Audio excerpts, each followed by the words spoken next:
Good afternoon and a very good morning to all our visitors from Africa. Welcome to the webinar on empowering business through a collaboration organized by the Indian Chamber of Commerce in association with Africa Entrepreneurs Network. Indian Chamber of Commerce is a premier body of business and industry in India, set up in 1925 by a group of pioneering industrialists. The Chamber has been functioning efficiently in building meaningful synergies among the industry and government by addressing strategic issues of national significance. It has been instrumental in facilitating better commerce within the country. Over the last couple of years, we have seen a dramatic change in the world and the way the countries are interacting, especially since we were hit by the pandemic. However, there are a lot of other dynamic actions which has taken place as we slowly and steadily inch into normalcy. Today's webinar focuses on the challenges and opportunities in cross-country collaborations and facilitating a platform for the Indian and African entrepreneurs to connect with each other and explore new business opportunities to work with. As we proceed, may I request Mr. Nagaraj Garla to give the opening remarks. Mr. Nagaraj Garla is an executive director at IDBI Bank and also serves as the co-chair of Indian Chamber of Commerce Western Region Council. Under his direction, IDBI Capital has had top line and bottom line growth of more than 30% today. Mr. Garla has actively participated in the company's digital activities, helping to create the exclusive mobile application called IDBI Direct and a full digital platform for account acquisition through a variety of channels. Mr. Garla, over to you. Thank you, Ritesh. Good afternoon, all Indian delegates, and good morning to all African delegates. A warm welcome to all delegates. We are joined in for the session from India as well as from Africa. On behalf of Indian Chamber of Commerce, I would like to extend a very warm welcome to all the distinguished guests and speakers for taking time out of their busy schedules and attending this session. India-Africa Trade Corridor is a foundation to many such interactive sessions between entrepreneurs in India and the African continent. In association with our fellow partners, African Entrepreneurs Network, I hope this platform benefits each one of you as we set out to build the trade relations and make it stronger than before. The Indian businesses have a very large presence in Africa with the investments over $8 to 9 billion. Bilateral trade between India and sub-Saharan African region has been approximately $47 billion in 2021 and has been growing at 60%. Main areas of our engagements are pharma, IT, automobile, agriculture, food, banking, mining, but there are still other sectors where our companies are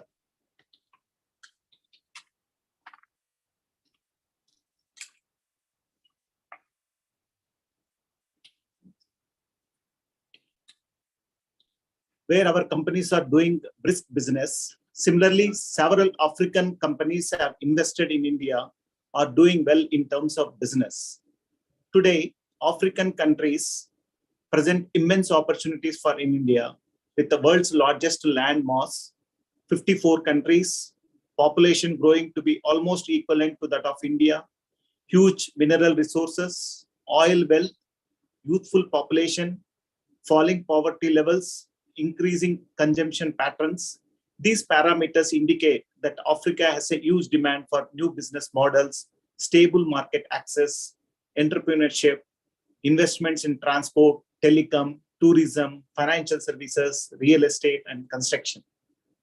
Friends, as all of you know, finance plays a very important role in any business, including a trading. So Indian government and various agencies in India are supporting our exporters to earn a foreign exchange and create a wealth for the nation.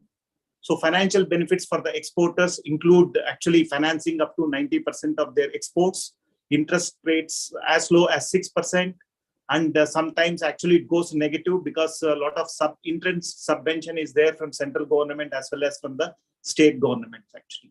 So banks are also extending a longer pre-shipment and the post-shipment finance to increase exports.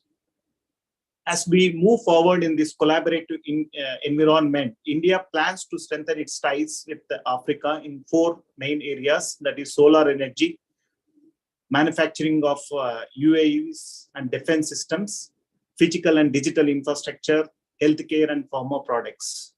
But we need to work together and address challenges like various issues related with the trade financing, market access issues, limited market information and knowledge, weak infrastructure and the supply side capacities. Further, to enhance our bilateral trade and investment relations, products like line of credit, project financing, trade assistance, and buyer credit. These are the products which are extended by Exim India to improve exports from the India actually. With this, on behalf of Indian Chamber of Commerce and Africa Entrepreneurs Network, I would like to extend a very warm welcome to each and everyone present here to make and request to make use of this platform to work closely on strengthening the trade ties and help both countries build an ecosystem for sustainable growth. Thank you so much.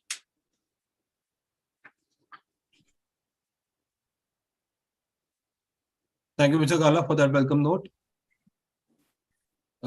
We have with us Mr. Manoj Bihari Verma, Deputy High Commissioner, High Commission of India in Dar es Salaam, Tanzania. Mr. Verma has served in various capacities, both in Ministry of External Affairs headquarters in India and Indian missions in Saudi Arabia, Russia, USA, Sudan, and Mali. At headquarters, he served at the UN Division, the Pakistan, Afghanistan, and Iran Division, and Administration Division. Before joining the High Commission of India in Dar es Salaam in December 2021, he was serving in Development Partnership Division in the Ministry of External Affairs. He has handled administration, political, commercial, and cultural affairs in different missions, including as Charge d'Affaires at Embassy of India, Bamako, Mali, for 1.5 years. Over to you, Mr. Verma. Thank you, Mr. Ritesh. Good morning to all from Tanzania. And special thanks to Mr. Ritesh for the generous introduction. It's an honor for me that I have given this opportunity to speak here. I congratulate Indian Chamber of Commerce and Africa Entrepreneurs Network for organizing this webinar. As is the objective of the webinar, empower business through collaboration. I believe that this is an important initiative and it will strengthen India-Africa trade and commercial ties. So far as Tanzania is concerned, as you may be aware, India and Tanzania have a very vibrant economic, commercial, and business relations. India is one of the largest trading partner of Tanzania. Our bilateral trade figures stood at $4.58 billion in financial year 21-22. And it's a very balanced trade, marginally in favor of India. So it's a very good development. If we talk about India's main exports, these are medicaments, petroleum products, motorcycles, iron or non-alloy steel, electrical equipment, chemicals, sugar, motor vehicles, structure of iron or steel, tractors, etc. India's imports from Tanzania are mainly gold, dried vegetables, cashew nuts, soya beans, unwrought lead, timber, cotton, clove, precious stones, and so on.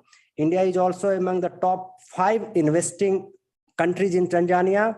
And as per the data of Tanzania Investment Center, India investment in Tanzania is it's a cumulative investment about $3.68 billion as of now. Business and investment opportunity in Tanzania and Africa have a promising bright future. The African Continental Free Trade Agreement signed by 54 of 55 African Union member states, it is expected to help further smooth flow of business and investment in the continent. Tanzania has an ambitious investment program that seeks to put 500 new large industries, including those lined up for implementation at present. The government has embarked on setting up of industrial parks in major cities, including Dar es Salaam, Dodoma, which is a new city. The capital has been shifted there, so it has to physically shift there. So they are doing a lot of activities, infrastructure development, etc. in Moanja, etc. So which will hold many industries basically.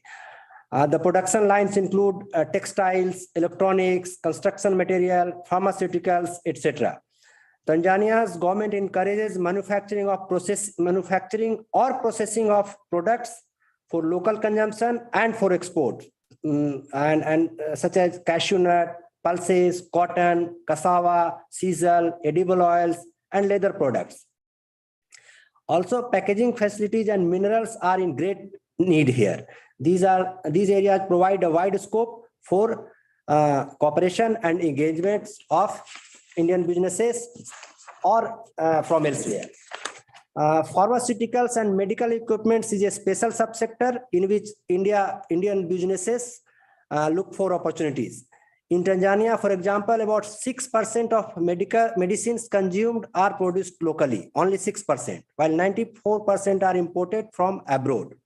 Tanzanian authorities have been seeking collaborations with international pharmaceutical companies to promote the local manufacturing of medicines. That this month only we had a very high-profile delegation, India-UAE joint delegation for collaborations in medical sector.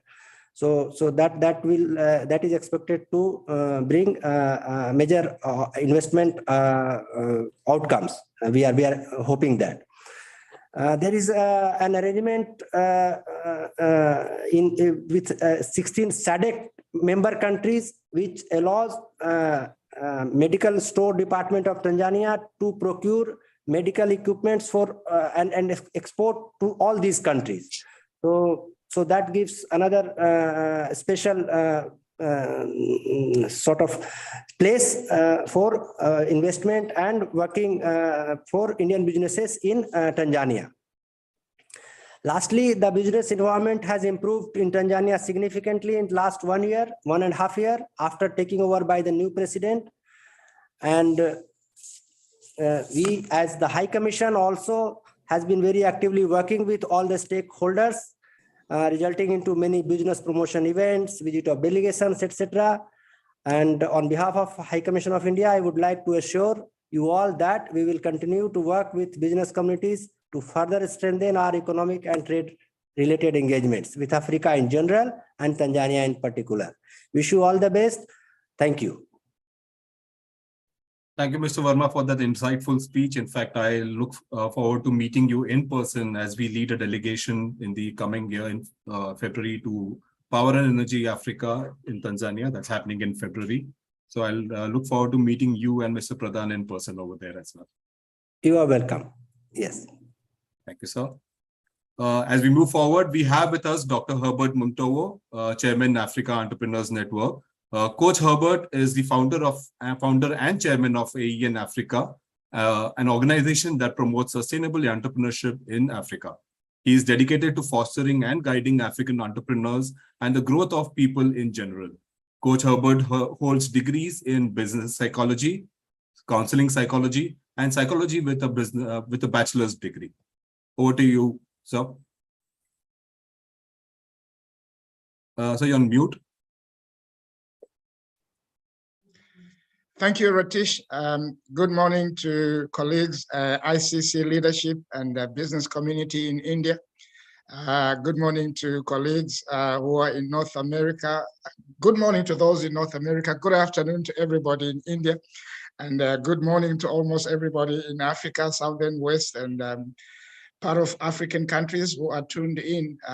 We greatly appreciate. I would like to acknowledge the leadership of ICC, Ratish, Shibam, whom we've been working behind the scenes to be where we are today. I would like also to acknowledge the ambassador to Tanzania from India who just spoke. We appreciate your presence. I'd also to acknowledge some leadership structures in Africa Entrepreneurs Network. That's Sanjeev. Sanjeev is the Advisory Council Board President. I also see Miss Alexander Wendy, who's also the Vice President of the Advisory Board Council. Would like to acknowledge you. Would like to thank all the entrepreneurs from different parts of Africa who happen to be around in different countries. And we appreciate your presence. And following up, as Ratish just said, Africa Entrepreneurs Network was started with the sole purpose or mandate to be able to network, to collaborate. Many entrepreneurs in Africa at different platforms. As Africa Entrepreneurs Network, we believe Africa is a small boy who has been looked at as a small boy or small girl, whom I believe his time has come or her time has come, in the sense of merging partnerships and collaborations with the other parts of the world. And I strongly believe Africa has a lot to offer in terms of learning and also contributing to the growth of the economies, not just in Africa, but also in the world. Being part of this organization as Africa Entrepreneurs Network in collaboration with the India Chamber of Commerce, we strongly believe, I think we are in a dispensation in time whereby if we are to make impact to the lives of our people and communities, it's about networking, it's about collaborating, it's about partnerships. I strongly believe that Africa is strategically positioned to be able to forge ahead in many partnerships. Olden days, we read Africa used to live as on hand to mouth as a begging bowl, but this same Africa has the resources that can sustain global economies. I can give an example. You look at DRC Congo, probably one of the richest countries in terms of resources, and the resources have not been fully utilized. Agricultural products, or projects, or in the sense of doing agricultural projects that would sustain not just Africa, but that will also sustain the partnerships with the other organizations that we could do. And listening to people who have just spoken before I came in, India also offers a lot in technology, in agriculture. And in my conversations over the years, I think India has been growing as one of the first to reckon with in IT, if not at the moment. A lot of people have attended meetings in IT. You find almost everybody has a PhD, and most universities, even in the States, a lot of the lecturers in IT department are coming from India. So as Africa Entrepreneurs Network, we are looking at the platform that we can give and the huge network that we have as Africa Entrepreneurs Network to do business that the Indian community, the entrepreneurs in India, the business people in India would be able to reach out and manage to foster relationships, for collaborations, for partnerships, and for the improving of our people. I believe whenever a business merge happens, it just doesn't grow the lead business people. I think there's a whole lot of community development, improving the lives of the people. For a long time, Africa has been getting involved in a lot of partnerships, I think politically, which probably they have been benefiting, maybe not necessarily the communities, but just being probably a few leaders have been able to access whatever the benefits of this. But as Africa Entrepreneurs Network, we are looking at the grassroots, what projects we can do for the people on the ground. And at the same time, the people who are getting on board in these collaborations, in these partnerships, are able also to realize some business profits. And I think Africa's time is now, Africa's time in terms of understanding the rise of a lot of entrepreneurs. We have a lot of varsities, universities, some going to Europe, some going to the Americas to study, they come back home and they probably have nothing to do. And it's because maybe we have always wanted to wake up and have a 9-to-5 job, but there is a whole lot in terms of entrepreneurial projects or entrepreneurial work that Africa can be able to offer. And I believe as Africa Entrepreneurs, networking and partnering with ICC, we can create huge industries in the medicals, in the agriculture, in the community projects, in the education, which are some of the things I think are strongly need to be looked at. For a long time, Africa, we have been having people doing studies or educational projects, which literally make them job hunters than job creators. And as African Entrepreneurs Network, we are encouraging a whole lot of partnerships, even partnerships within the continent, partnerships with people outside of the continent, and to improve the lives of the people, and at the same time, people realizing the benefits that they can be getting out of these partnerships. So I am glad to be here and representing not just Africa Entrepreneurs Network, but representing as a voice for Africa, to say we would be grateful to grow these partnerships to explore and look at the many avenues from India that we can be able to grow. Not just from India, we have a lot of potential from other continents that can also be put together between us, Africa Entrepreneurs Network and ICC, to create a sustainable projects that are many for the benefit of many, from Cairo to Cape Town, and have many lives improved. Thank you, Ratish. I think that's all I can say. Thank you to all who have attended. Thank you, Coach Herbert. I think we've obviously, Indian Chamber of Commerce will be working very closely with AEN for facilitating larger level of collaborations going forward. For everyone to know, you have our credentials in case you're looking at exploring entrepreneurs from either of the countries. Please reach out to us. We'll be happy to facilitate a virtual discussion or a telephonic discussion to move forward with it. Going forward, we have our first panel on cross-border collaboration challenges and opportunities. And we have with us Mr. Anurag Dharmawat, Business Head Africa, Genesis Power Infrastructures Limited. Mr. Dharmawat is an experienced international marketer of power electronics products. He has more than 15 years of expertise in managing business development in the international markets. He is currently in charge of the African energy meter market, serving as key business head for the related zones. So over to you. Thank you.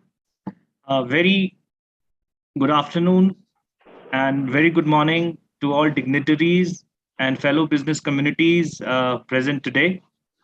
And it is very important to thank ICC, Mr. Ratish, Mr. Shubham, for creating this wonderful platform for giving benefits to both the sides of creating the trade relationships.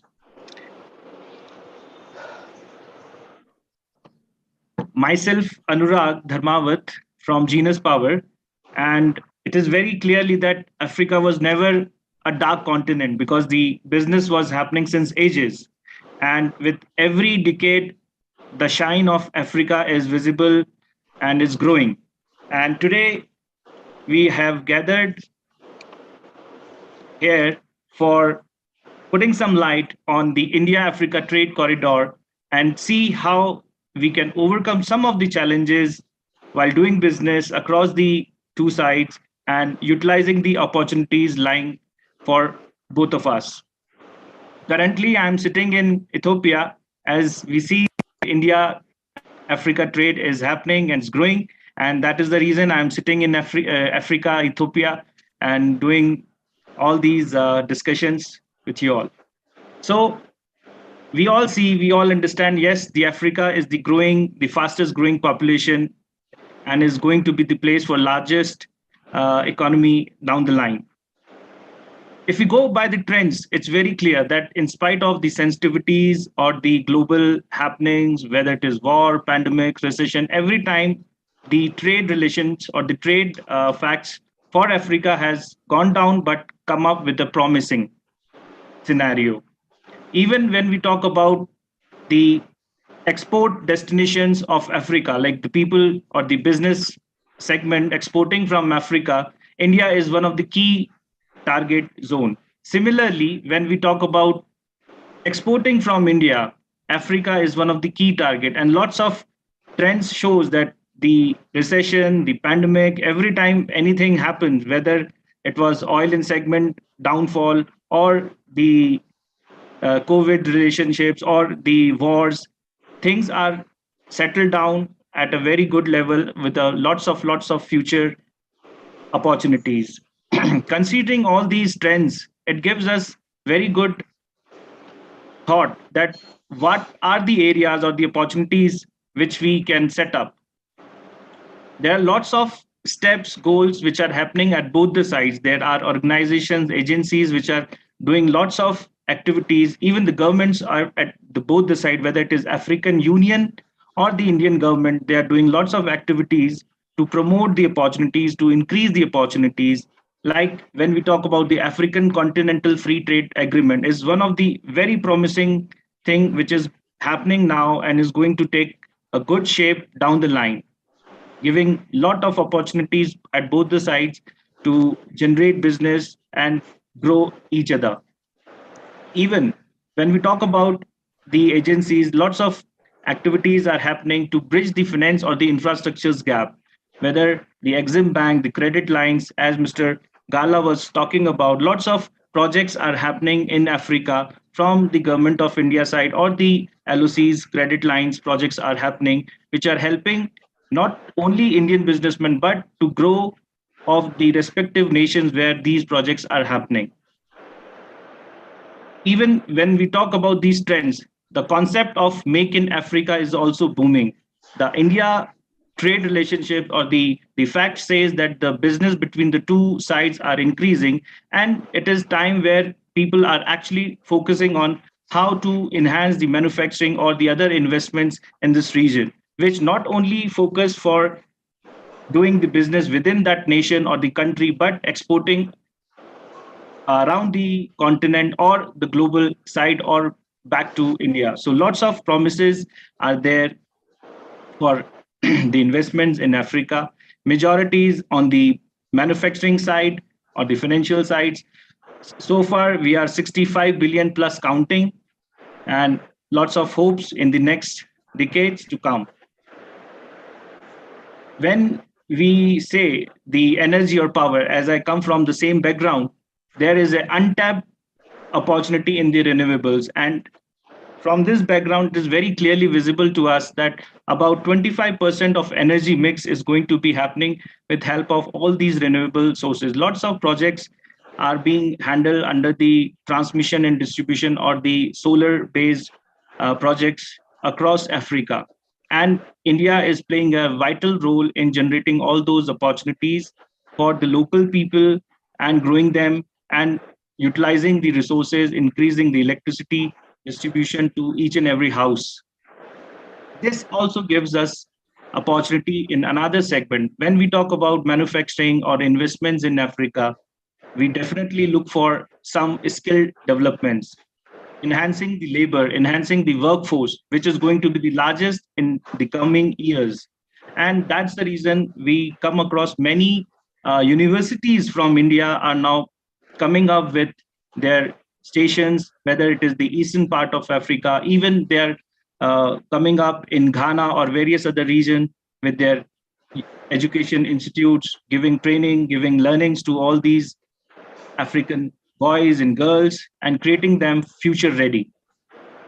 When all these platforms are there, when all these opportunities are there, health cannot be left alone. And that's the reason there's a huge potential. And we have seen during the COVID that India, being the pharmacy of the world, is contributing a lot, not only in pharmacy, but of course the hospital and the good infrastructure-based system and lot of tourism, which is happening between the two sides, where people from Africa are actually coming to India for the medical aids or the assistance. Now is going to be very helpful when all these things they can have next door to their city or to their country.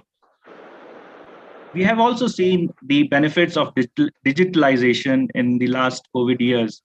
The power of digitalization gives all these fintech companies or the business houses in India and as well as the business segments in Africa to create a joint platforms, to create some energy where they can help the digitalization, whether it is recharging, whether it is payments or any other segments. And recently, the focus of Government of India is also increasing towards the defense and security, because that's how we can build trust. That's how we can associate with each other. And we all understand that when we have lots of opportunities, you come across some of the difficulties as well.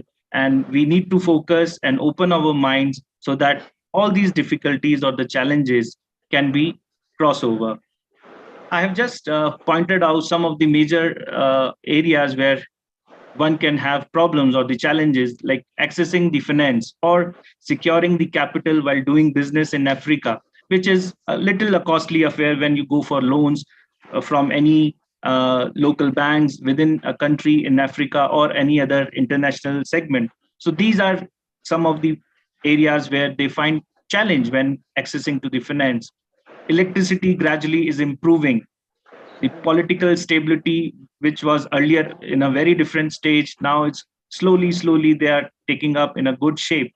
the forex reserves, since Africa is majorly dependent on the import of material from the global, and out of that, major is the oil and gas sector, which is always give them challenge for the forex reserves, currency fluctuations, credit lines, grants for small or the mid-scale business.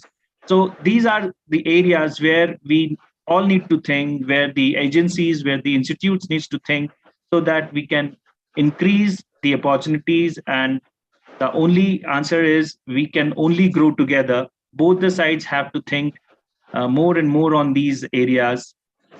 There are some possible solutions. We can just give a thought, like creating more business treaties which are evolving in India, exploration of Indian rupees transaction, which the government of India is doing these days. They are exploring how these can be benefited, how these can be implemented. Collaboration of Indian banks with central banks or the prime banks in Africa, so that a direct association can be created. India's agencies, institutes developing clear strategies, vision when it comes to business in Africa. And of course, Africa being a big platform, lots of other nations are also focusing. And when it comes on the comparison side, we have to have a very clear goals, guidelines that how we want to do associate with each other. Synchronization of various segments like credit lines, grants, capacities, all these things are now giving in a good shape, and they are designed in a way that right from a small to you can say the project based fencing, everything can be linked in a single line, creating platform to various segments. For example, when we talk about a transmission distribution, so it gives window to various other segments of measurement, various other segments of even at the consumer side as well. Political cooperation between the nations, African Union or the government of India, all these things, these are the areas where we can have some possible solutions, and we can do what we feel, what we see, what we hear when we talk about India and Africa. So this is all about from my side. And just a quick about Genus. We come from the metering side, and we do a lot of metering projects within Africa. And we are just focusing that we want to energize every house of Africa. Thank you.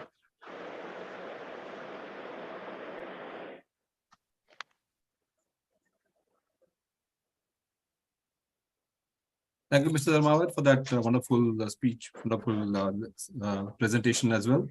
Next, we have with us Ms. Mavis Nduna, founder and CEO, Eagle Women in Zambia. Ms. Mavis started the Eagle Women Zambia vision in 2014. She has over 20 years of experience working on health, social, humanitarian, and economic empowerment programs. She has mostly served as a project manager and senior advisor for programs and organizations financed by USAID and the Foreign Commonwealth and Development Office, FCDO. Over to you. Thank you. Thank you very much for this opportunity on behalf of Eagle Women. I'm Mavis Nduna, the founder of Eagle Women in Zambia. I just want to thank the ICC and the Africa Entrepreneur Network for bringing an organization for women on this forum, so that we can present what affects us as vulnerable women in Africa. Thank you very much. Next slide. So I'll talk about who we are as Eagle Women in Zambia. We are women in Zambia, a registered NGO, non-governmental organization. We work with vulnerable women. The three types of women we work with, we have a high rate of divorce rate that has seen a lot of women heading households.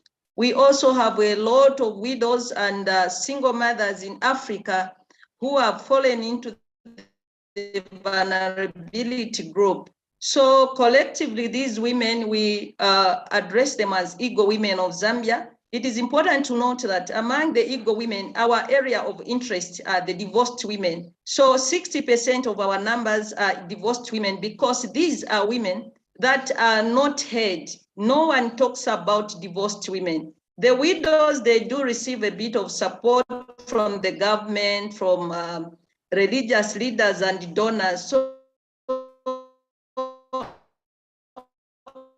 our our organization is unique for the women as well. So we also do not leave their children behind, the eaglets. The children of these women are the eaglets. So we have come together as Eagle Women and the eaglets, including the male youths as well.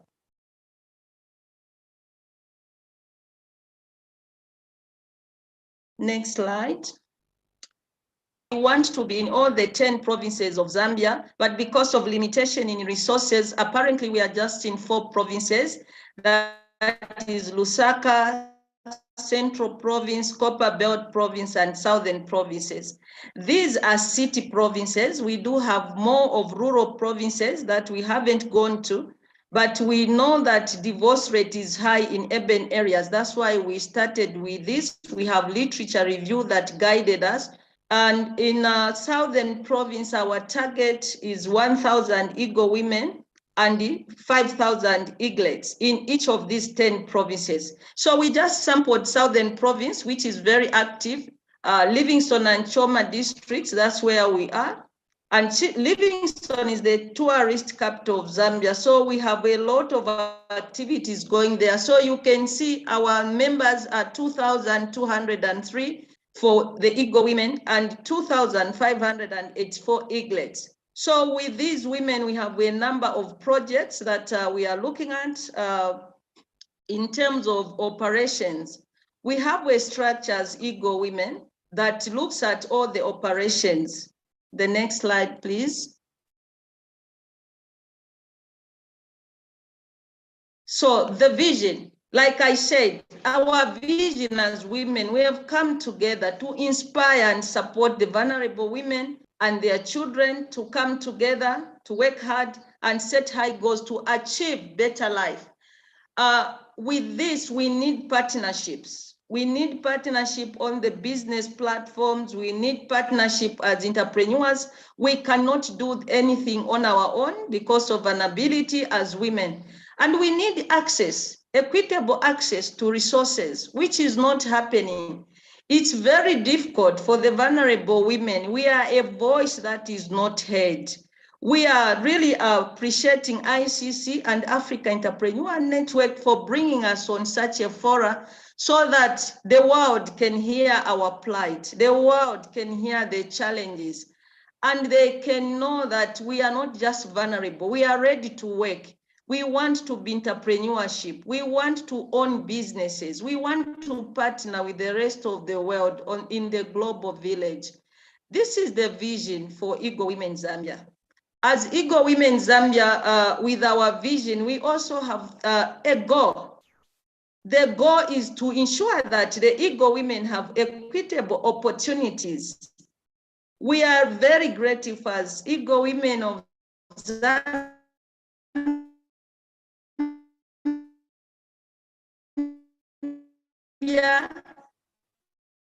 that we are on this platform, the opportunities. We need support and that will enable us to own and support and provide for our children because we are women that are heading households. So we believe as Eagle Women, we are contributing to the global efforts to add socio-economic challenges by being part of the solution. Our operations as Eagle Women are in line with the Sustainable Development Goals. The first Sustainable Development Goals, no hunger, no poverty, issues of health, issues of education. These are our focuses. So whatever we do under Eagle Women, it speaks to the SDGs. So we are very excited and we really appreciate to be on this forum so that we can lobby for partnership. So that is our goal and that is who we are. Going forward, why are we here on this platform? We want to mention our objective. We have 4 areas of operation, our thematic areas. These are women that could have undergone some trauma, psychological trauma, being widowed, being divorced, and being single mothers, heading household. So one of our main objective, the first one, when they come in to join, we want to provide them with mental health support, psychosocial support. So as Eagle Women Zambia, we want these services to give them to the women and the children so that they can be able to operate with a mind that is set for prosperity. The other objective that we focus on from psychosocial support and counseling is to identify, that's where now economic empowerment. We want the women, the vulnerable women in Africa, the vulnerable women in Zambia, we want them to identify and strengthen their talents. Some of them are illiterate, but they do have great talent. We want skills in entrepreneurship. We want skills training. We are more into agribusiness as women in Zambia. So we want also to be entrepreneurs and be in success businesses. The third objective is education support. The earlier spoke of supporting education for Africa. Yes, we need education support for our children and the youth, including our own women. We need adult literacy. It is never too late for them to learn skills. We are not too old as Eagle Women to learn skills. So we are lobbying for education support and also sponsorship. We need scholarships for our children to study agriculture, to study economics. The fourth objective for Eagle Women is health and nutrition. We want to be a breadbasket as Eagle Women. We want to contribute to the food security of the nations in the world. So these are our four objectives that we focus on as Eagle Women Zambia.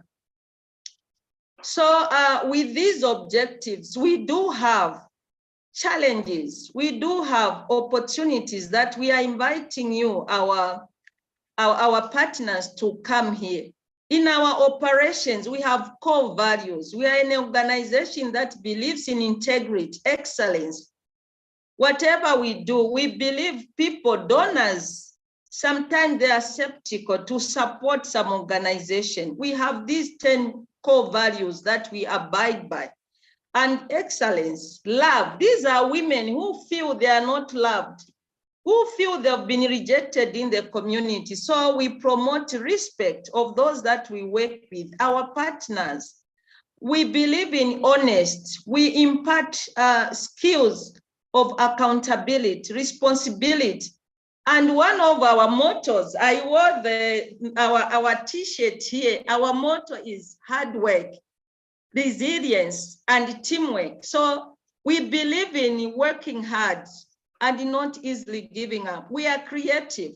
We believe in servant leadership for our volunteers in the field. These are our 10 core values that we abide by as Eagle Women Zambia.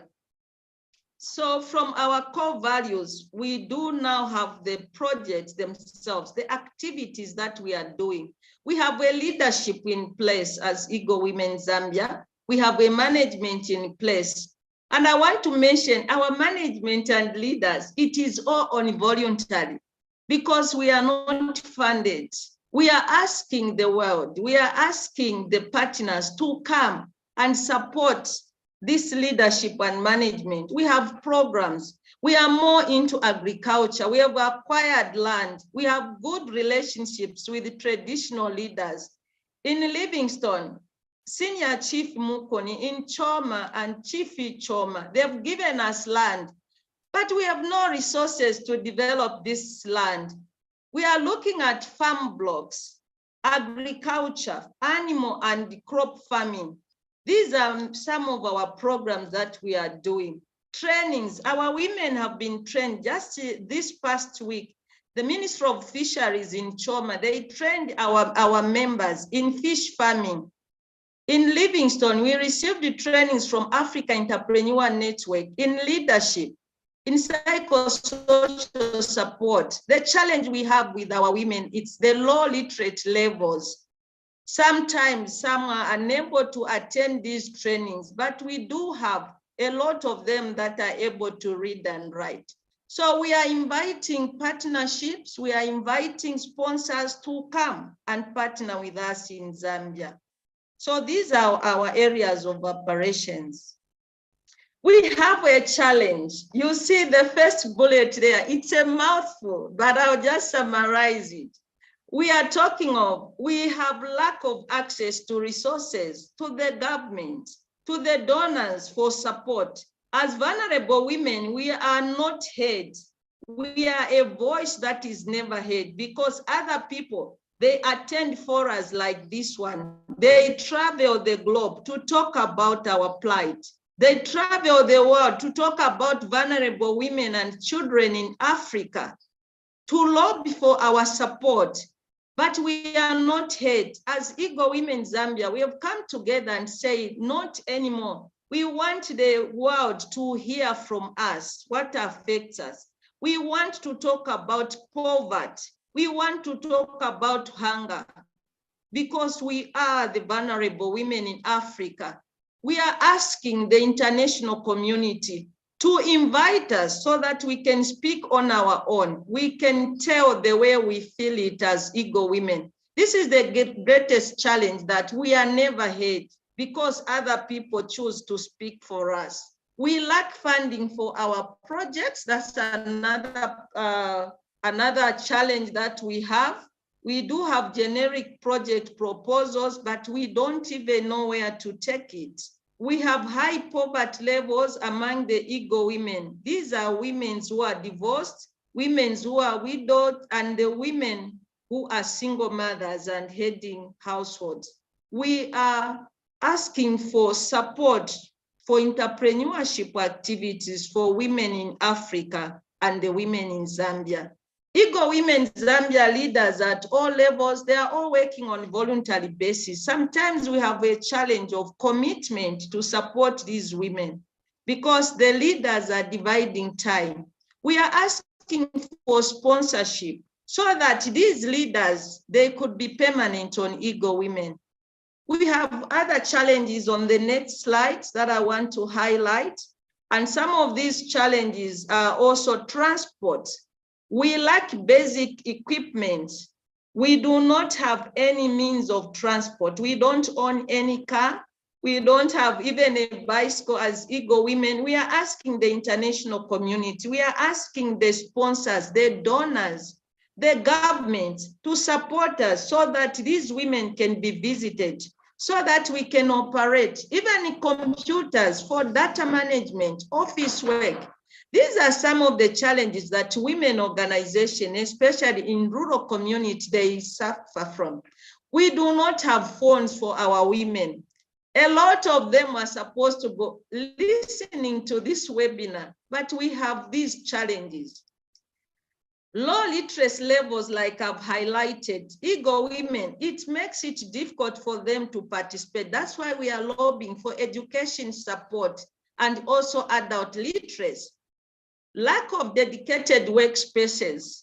We do not have offices. We work from our homes. We are asking the business community to support the women so that we could have dedicated workspaces.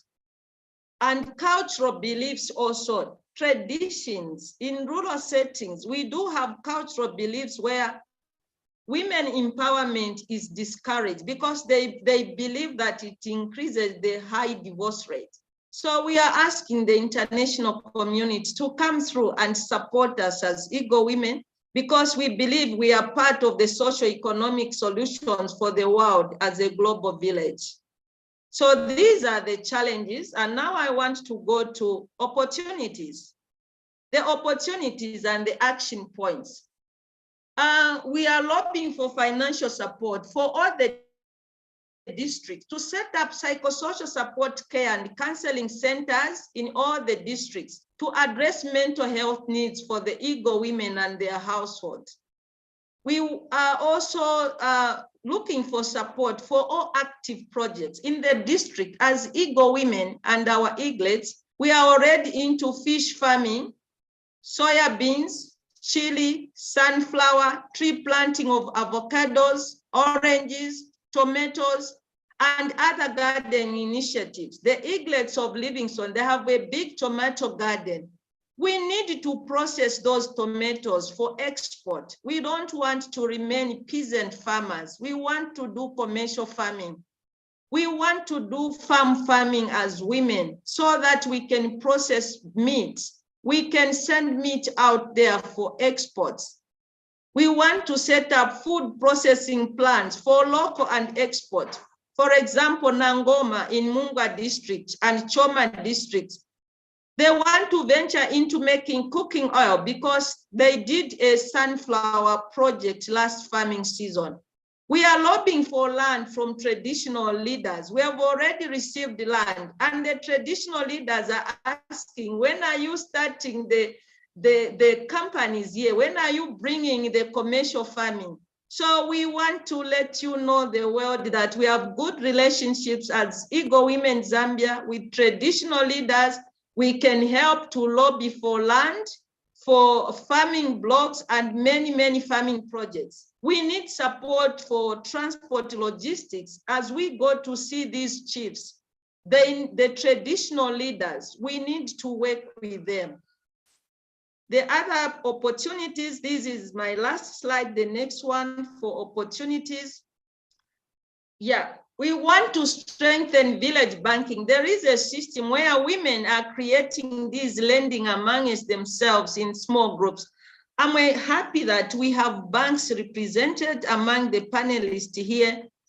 We are encouraging the Eagle women to form cooperative in all the districts, because we want to partner with you, the banks, to strengthen financing of entrepreneurships among the women. We are lobbying also for laptops, computers, and office furniture and other equipment, for farming equipment as well. We are lobbying also for our volunteer workers, including management at district level, community, for them to be on salary or to be on allowances as they work to visit all these on the ground. Our Choma district partnership there with marriage clinic in Zambia. This is a clinic that have partnered with us so that we can help to reduce the divorce rate in Zambia. In cities, the women are crying. They want to be involved in issues of catering services. There are all this lot of all manner of activities and projects that the women are looking forward for, but we lack financing. We lack the financial resources. So these are opportunities that we want to invite the ICC and the world to come to Zambia and partner with the Eagle Women, and our contacts are shown on the last page. Thank you very much. Thank you, Ms. Nevis. Your work is truly inspirational, and we hope that you find some entrepreneurs to help you out with your actions. Next, we have with us Mr. Amitabh Raval, I'm sorry, AGM International Operations, Bharat Heavy Electrical Limited, BHEL. Mr. Raval has worked in the power industry for nearly 27 years, 13 of those in the international operations. He is currently in charge of business development and marketing for all BHEL products in the African nations. The company is the largest contributor to India's conventional generation capacity market. Over to you, sir.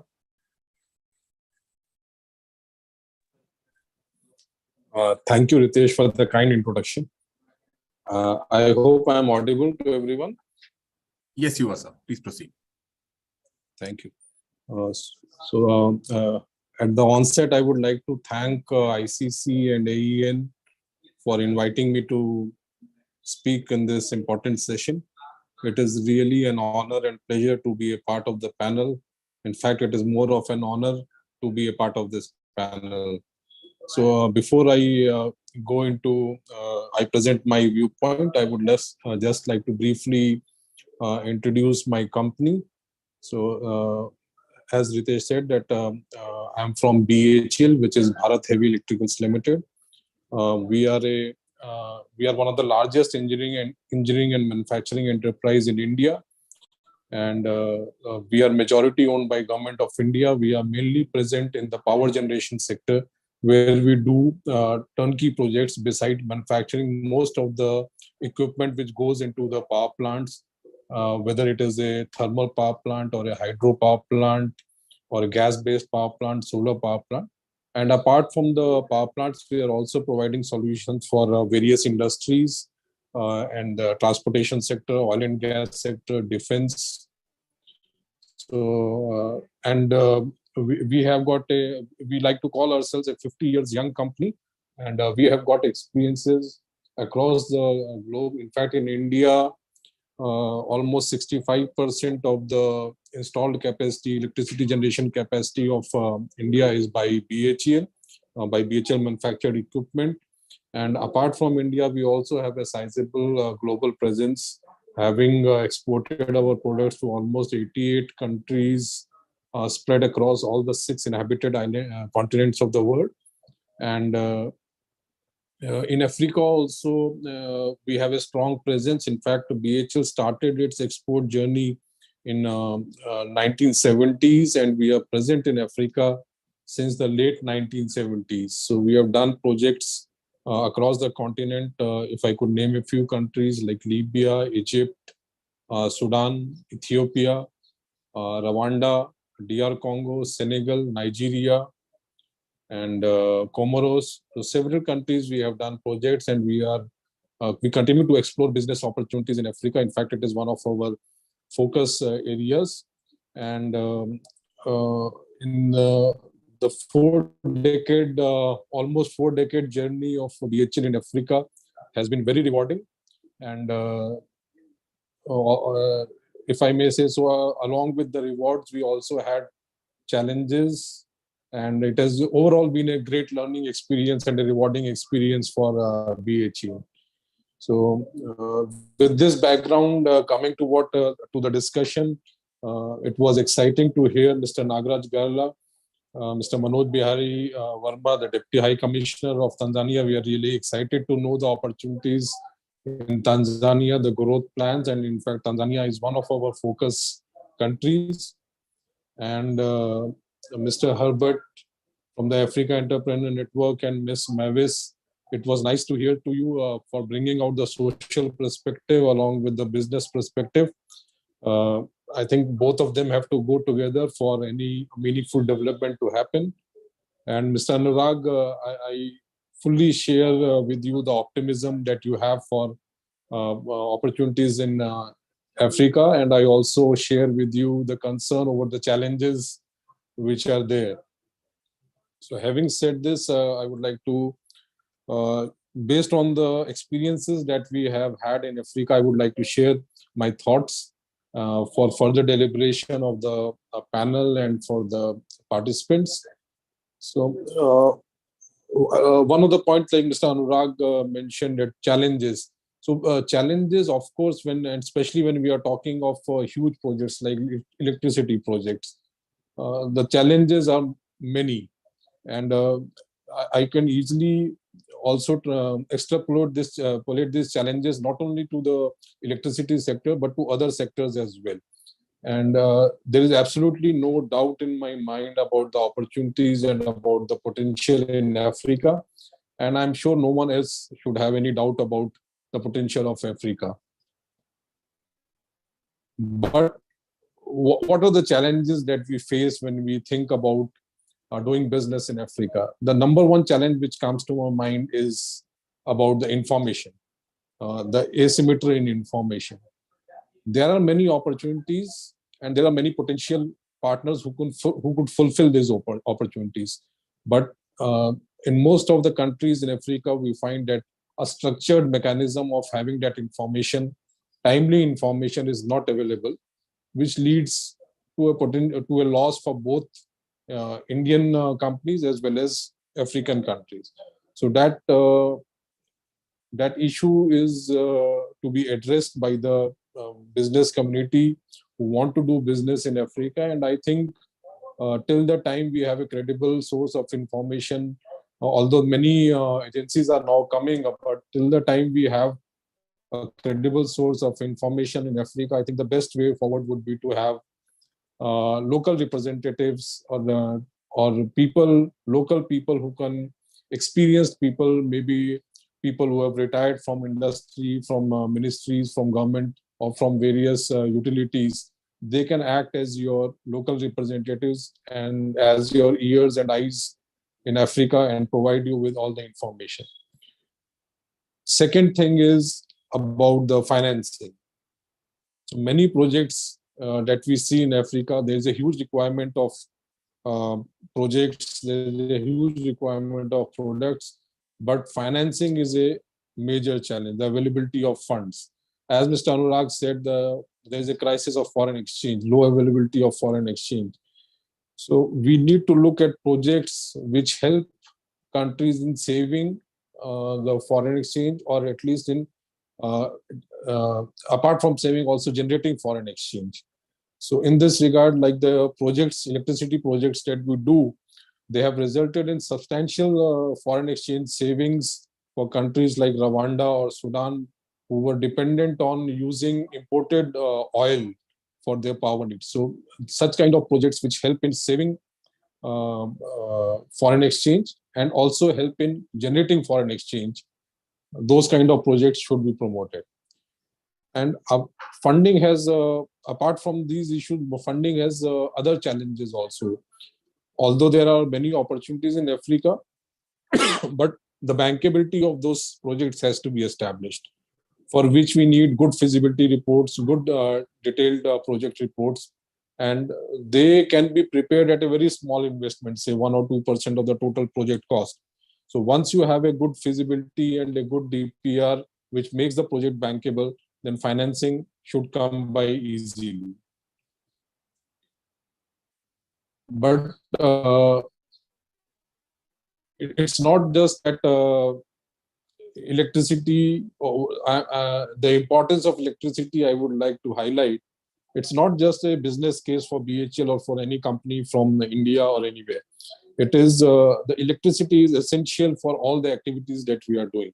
I was listening to Ms. Mavis, and although it may seem unrelated to the issues she was pointing out, but I think electricity has an important role to play in addressing the issues which Ms. Mavis pointed out. When you have electricity, it is not just power is being generated and sold to consumers. You have people who can go to schools and study. Students can study in the night. Surgeries can take place in the hospital. Medicines can be stored, and industries can run. Offices can run. So electricity has a major role to play, and so we need to look at such kind of projects which basically help you in earning or saving foreign exchange. Apart from this, the business community in India is used to working in an environment. Over the years, at least we have come to that stage that we are used to working in an environment which has a good legal framework, a good regulatory framework, a nice banking system, a good digital ecosystem. So these are the things which need to be developed in Africa also, which will help us to overcome these challenges. I know that a lot of work has been done and a lot of governments are giving incentives and coming up with really nice policies which encourage investment and attract businessmen from across the world and India. In India, probably the situation in Africa is something similar to the situation in which we were a couple of decades ago. So there is a lot of information sharing and experience sharing which can happen between the two countries, between the two business blocks, India and Africa. And there are many areas in which we can share our experiences, not necessarily in electricity generation. It could be, as Mavis was pointing out, in food processing, in the area of mining, in the area of education, tourism, so many areas that we have got experience, and it is readily we can share with African countries. And I think it is in this spirit, if we work in the collaborative and experience sharing mode, then we will be able to overcome these challenges. Thank you so much for your patience. Thank you, Mr. Rawal, for that wonderful speech. Moving forward, since we are already overshot the whole timeline, we have with us Mr. Zanga Musakakusi, co-founder and CEO of MedSearch in Zambia.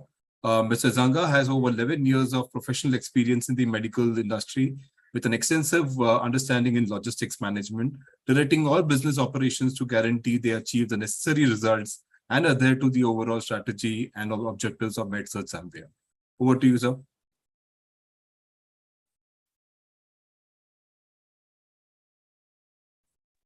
Thank you very much. Am I audible enough?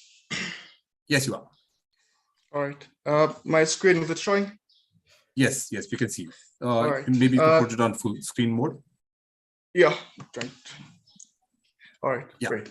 To start with, thank you very much for this great opportunity. Thank you very much to ICC for according us this opportunity.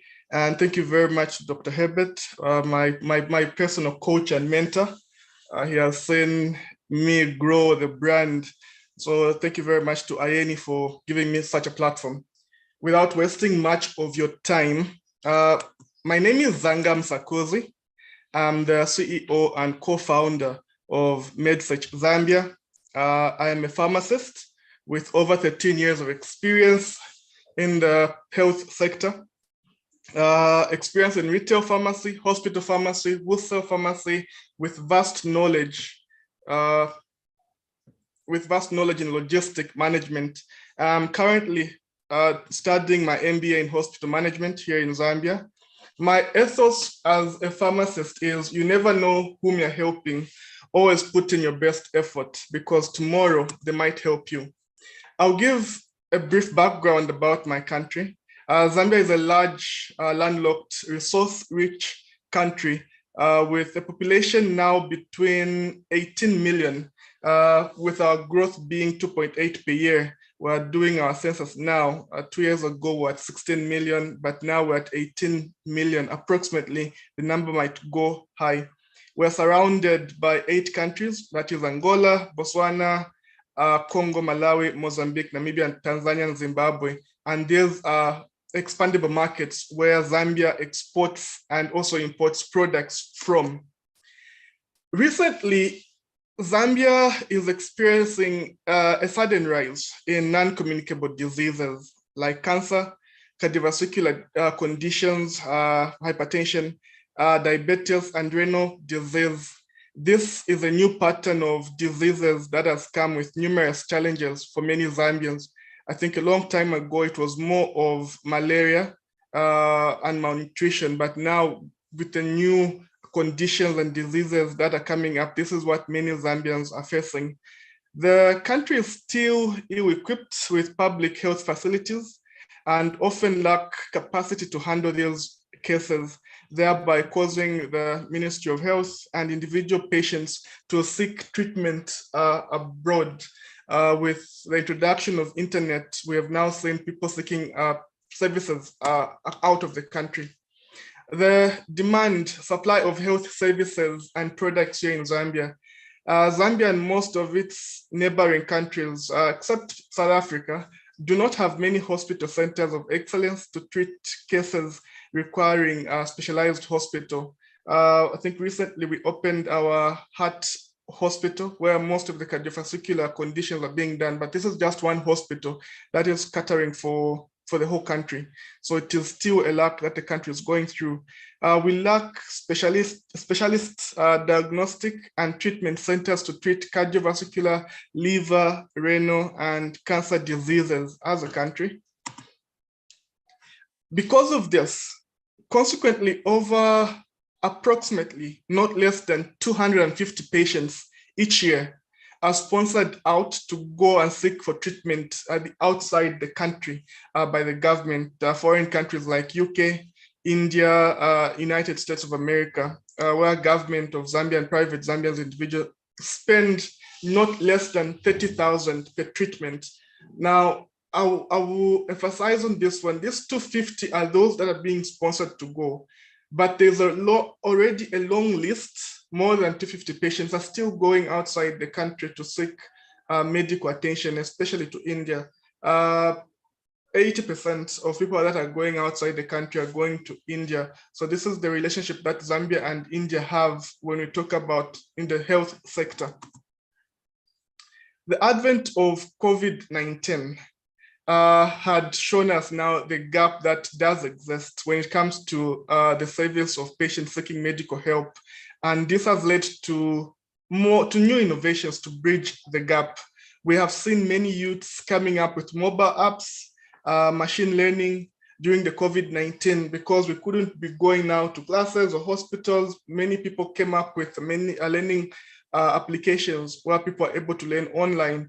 We have seen a number of people now trying to develop their drones for delivery, artificial intelligence. We have seen a lot of youths now trying to develop many AIs for their products that they're doing.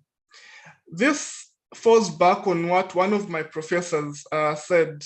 From the standpoint of clinicians, new and innovative technologies will aid our ability to deliver optimal care to our patients. And this has been a challenge that we have been given as youths in this country, to come up with new ways on how we can improve the health services for many patients as health personnel. So 3 years ago, being a pharmacist, most of the time what would happen is that people would always call me. People would always call my co-founder, my partner, Dr. Moses Mata, and they would always ask, which hospital can I go to? Which drug can I take? Which pharmacy has got this drug? And would help them. But this made us realize something. We became personal directories for family and friends. We realized about those people who are willing to pay or willing to have access to health information. How do they go about having such? This is when we created the MedSearch Zambia app. One thing that we should know that MedSearch Zambia's medical tourism opportunities, medical tourism refers to an increase of people going abroad to seek medical help. And this is one way that we as MedSearch Zambia are trying to penetrate now. As MedSearch Zambia, we hope to improve access to up-to-date medical information for hospitals, especially from India. One of the updates that we have made to our application, the medical app, which I'll talk about, is the virtual consultation.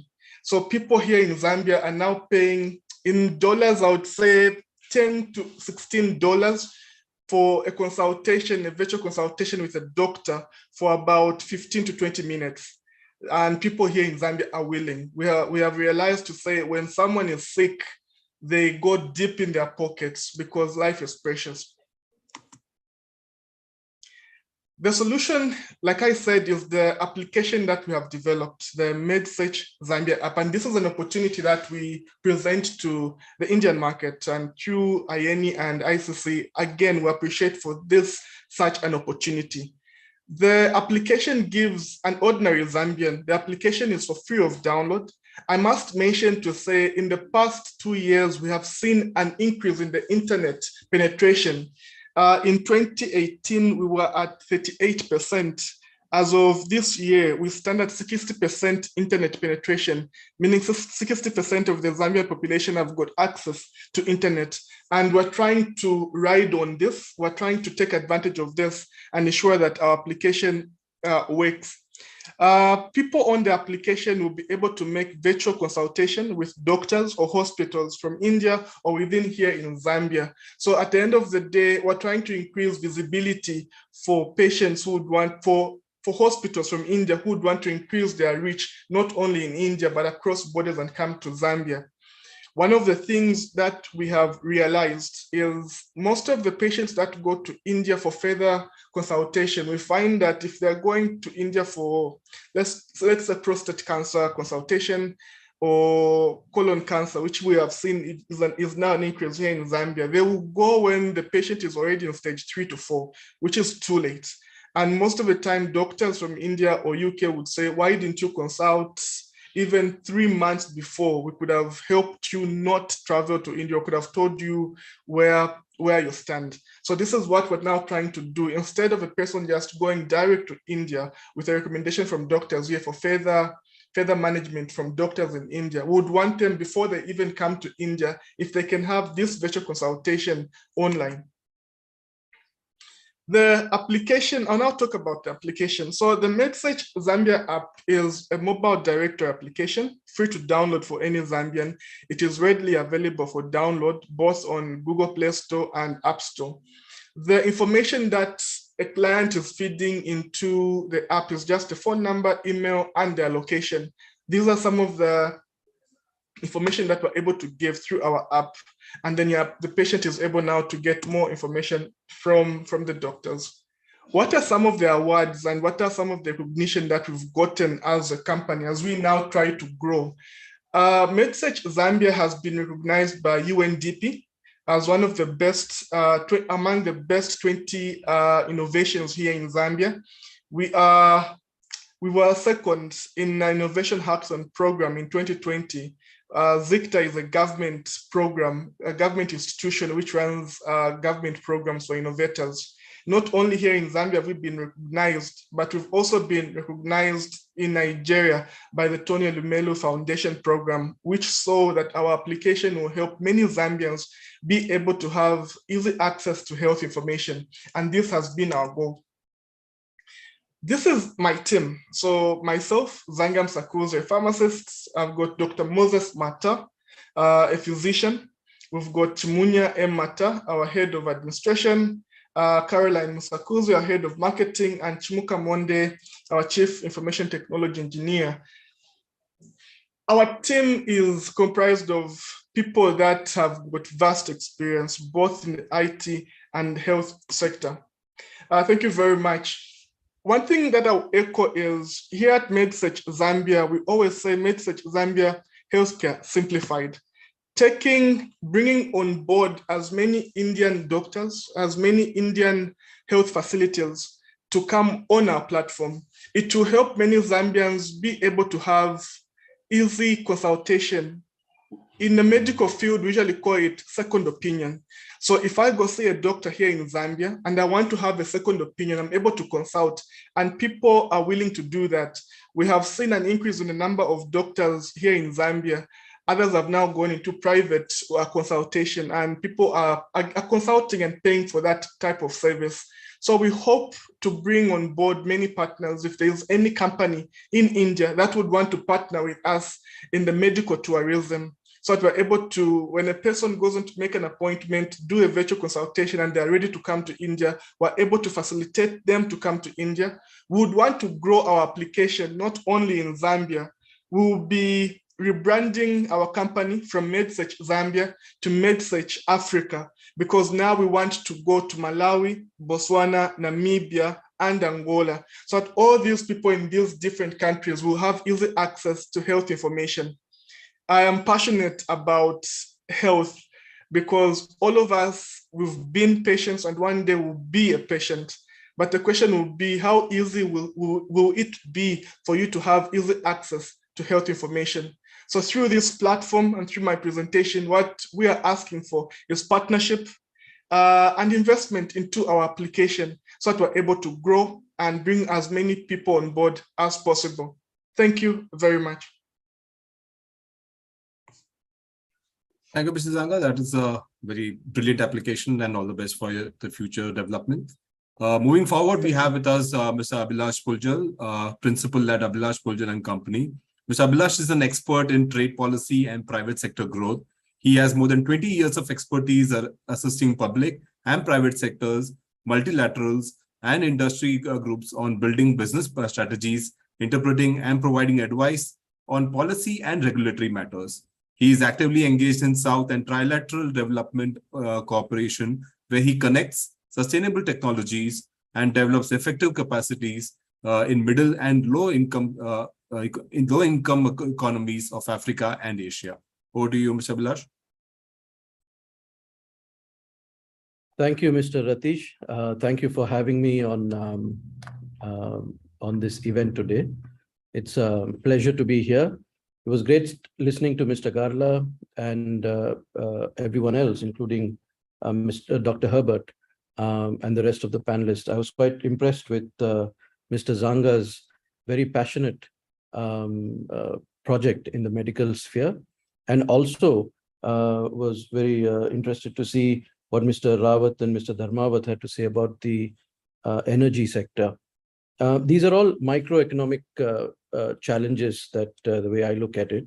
What I will do now is I will actually take you up at a 35,000 feet view from a macroeconomic perspective, so that we can understand the challenges that are happening with where we all stand. I mean, be it Africa, no one has ever seen something like a COVID happen in the many years that any of us have been, on this planet.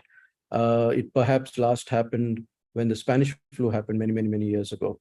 So the times that we are in are very challenging, are very different. And I think the challenges that come with this from a macroeconomic perspective would be very different. And then we need to assess that sectorally, separately, which I think already people like BHEL and the likes are already addressing them. So the global economic scenario currently, where it is right now, can lead to actually good opportunities that Africa can work with India. The various challenges that we see, if we look at the world average inflation, which is growing at about 7.5% by the end of 2022. If you take the developed economies, it's not just that the developing and the least developed economies are struggling with this.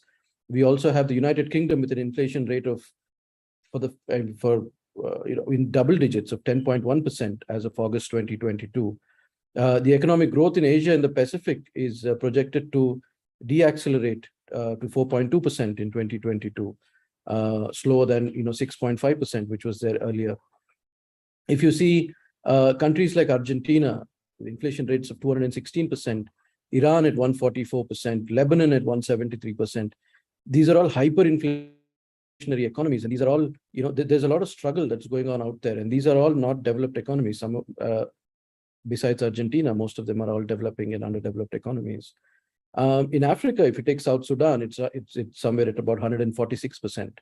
So these are large challenges we are all looking at right now. It's a global challenge we are all a part of.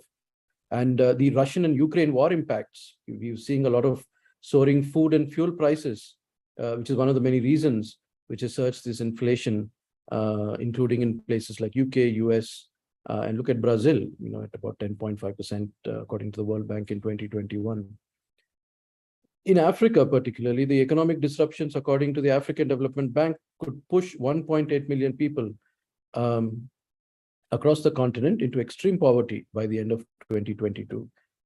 India, Thailand, Philippines, these are all the Asian economies which have been affected, with where about 10% rise in oil prices would actually hit India's GDP by 0.2%, while Philippines and Thailand will see a hit of 0.1%. If you look at China, no one's spoken about China today, and I'm sure someone will speak about it. People always looked up to China when it comes to manufacturing, when it comes to opportunities for working with Africa. But now when you look at what IMF has to say, that it's degraded China's growth to 3.3% in 2022, the lowest level in more than 40 years, and 4.65 in 2023. And we see what's happening in China right now, the lockdowns that are still continuing for a zero COVID levels that they want to bring it to, the deepening real estate crisis that China has hit. And according to Goldman Sachs, the cities impacted by lockdowns account for 35% of China's GDP. And with increased geopolitical tensions that are there, which we all know of, there have been reports of exodus of manufacturing firms from China as labor rates have risen, and because of these various zero COVID policies that I just mentioned. Just take Foxconn, for example, which is tied up with India's Vedanta, who's now manufacturing semiconductors in India. Apple is manufacturing its latest products in India. If you look at the apparel manufacturing brands, Nike, Adidas, They've all relocated a large majority of their manufacturing of footwear to countries like India, to Vietnam, and a lot more is happening with such manufacturing that's moving to India. And the pandemic-related supply chain disruptions from these lockdowns in Shanghai and closure of ports has limited activity towards Africa as well. In all of this, how is India faring? We have our challenges too. Our inflation rate in India is also on the rise. It's about 7% in August 2022. And the unemployment rates are also going up. There's only about 36 employable people out of the 100 who have jobs today. According to the World Inequality Report, there is a huge gap that's growing between the haves and the have-nots, which is not just India, it's also happening in the rest of the developing and the developed world as well, and the underdeveloped world as well. According to the government data, the good thing is, despite the COVID-19 shocks, the agriculture sector has grown at about 3.9% and is expected to grow furthermore in the years to come. Although the global value chain that India has declined from about minute 55% to 53%, but there is a huge potential that it's actually going to build up over the coming years, keeping in mind the kind of manufacturing that's moving in from China and other parts of the world towards India. And I think we all know the reason. I mean, India is a country of a large market. And with all these challenges, what we can see is that there is a huge potential opportunity that needs to be looked at from a macroeconomic perspective. And you can actually gauge that with the discussions that are coming out, with the kind of apps that people are bringing in to be able to access the Indian markets. I think it's a fantastic idea, Mr. Zanga, I must tell you again. And so is it all doom and gloom? Is it only doom and gloom? No, I don't think so. And I think there is a huge change that's happening in the world where people are now starting to, and I think it was also a shakeup right after COVID, where people have now started looking at India as a country to work with, especially from China, especially from Africa, from Latin America, from other parts of South Asia and Southeast Asia. And we are seeing that growth coming up through various fora that I have been involved with. So I have about 3, again, macro level solutions that we should work around so that we can make the best out of it. One is to be able to build on the South-South and trilateral cooperation. South-South has mostly been looked at between countries which are developing and underdeveloped. But I think there is also a new strand of this trilateral cooperation where the global North also is getting into a part of it. Again, they're also suffering right now, as we see. So it's also them who want to benefit. So it's becoming more of a trilateral cooperation. And this is not something new. And what does this, the South-South trilateral cooperation entail? It's basically to help countries to build their capacities, bring in technologies and bringing in capital investment, especially low-cost technologies. Technologies are getting to be very expensive these days. And countries like India and other developing countries, Brazil or Eastern European countries, can bring in technologies at a cheaper cost. And having said that, having spoken about South-South trilateral cooperation, this is not something new. It's, if you take examples of those of you in Eastern Africa, I don't know if anyone's there from Rwanda, Kenya, Tanzania, and the rest, the Deputy High Commissioner in Dar es Salaam would know about this, is the SITA project, the Supporting India's Trade and Investments for Africa. It was an idea that I got in the year 2011, had chats with the people from the UK Trade Policy Unit here. It was DFID then, FCDO now. And one thing led to another, SITA came about, got it funded. And what it basically does was connect Indian businesses to Africa to see what kind of sectors they should be working on, helping in building the capacities of those people who wanted capacity building in Africa, in these 5 countries that we identified, and also bring in technology transfer between Indian companies into Africa. And it's been a very successful, almost $5 billion worth of trade and investments have happened between India and these 5 countries in Africa with the support of the United Kingdom.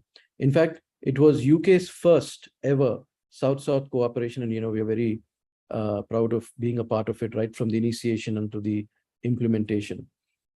Similarly, because CETA was a success, we had the EU trilateral, EU-India trilateral, where EU wanted to work. Of course, with the UK, it was all Anglophone Africa. With EU, we looked at the Francophone Africa. And so the EU-India trilateral, we did the design and study about a year ago. It's in the process of being negotiated between the EU and India.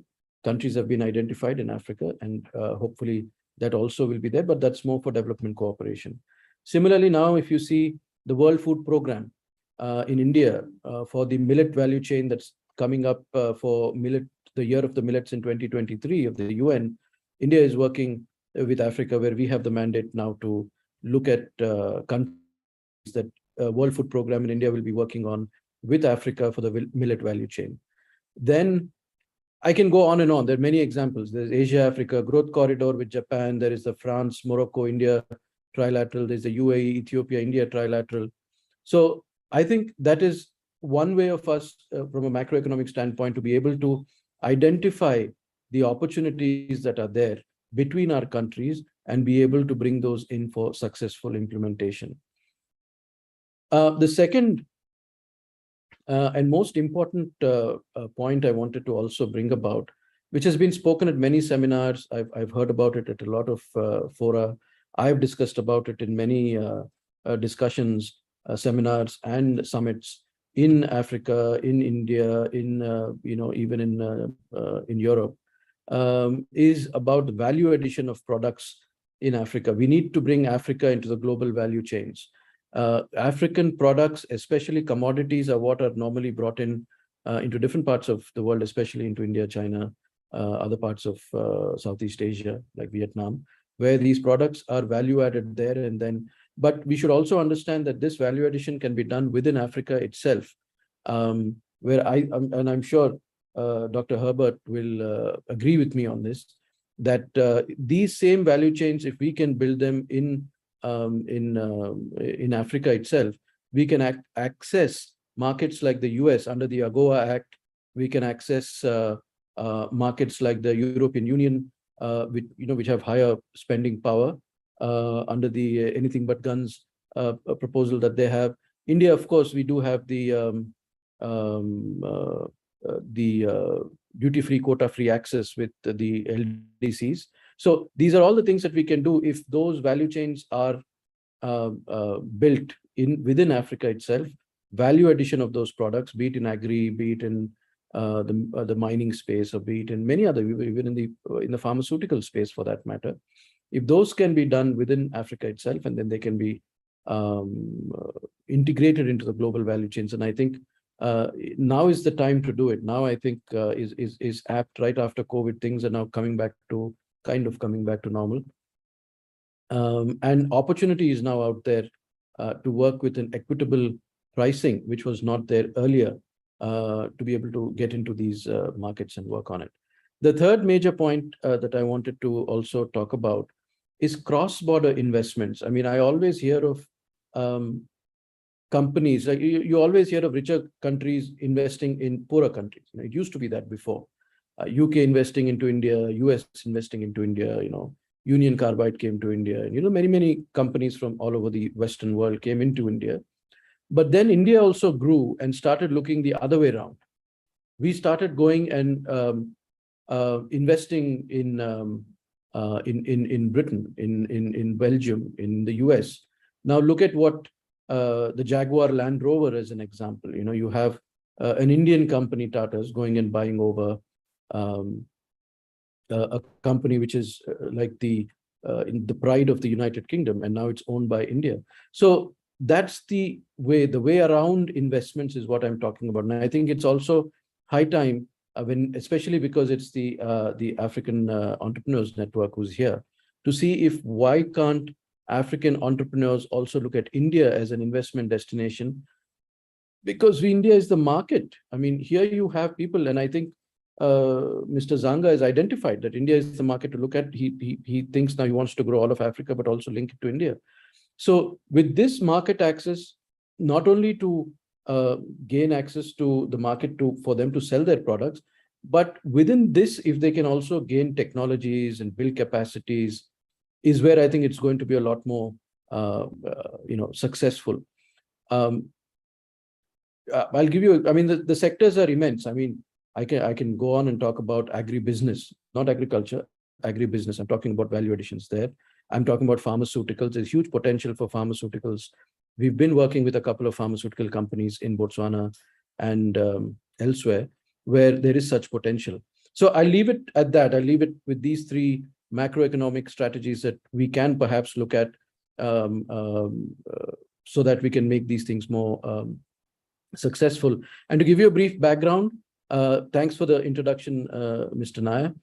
To give you a brief background, Abhilash Puljal is an advisory firm. We do a lot of advice to various governments across Africa. We've advised close to about 26 countries. We advise various, right now we are advising, for those of you in Zambia, we are doing the Lobito Corridor Trade Facilitation Strategy to connect the Lobito Corridor. So we are doing the complete harmonization of laws.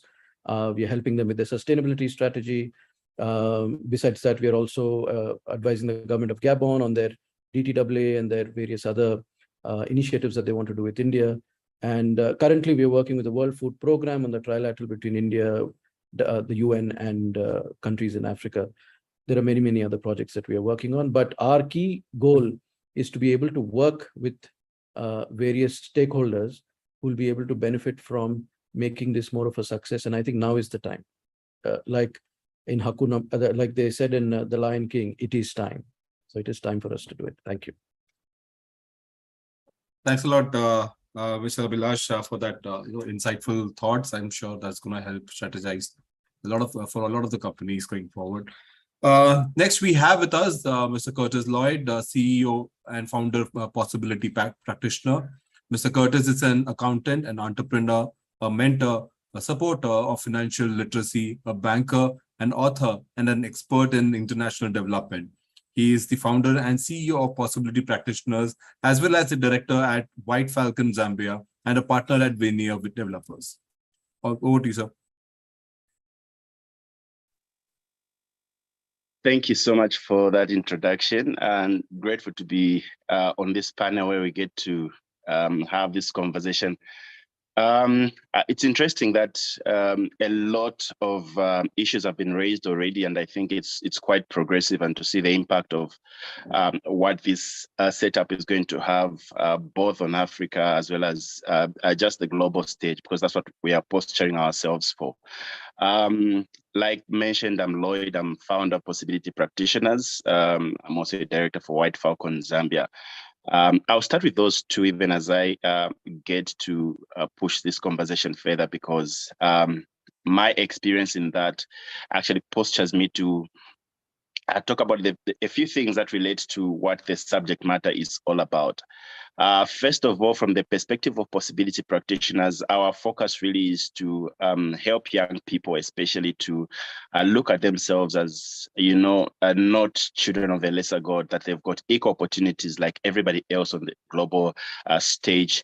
And that comes as a result of how, well, historically, we see that in most cases where it comes to the table of civilization, it's like Africa has always taken the lesser seat.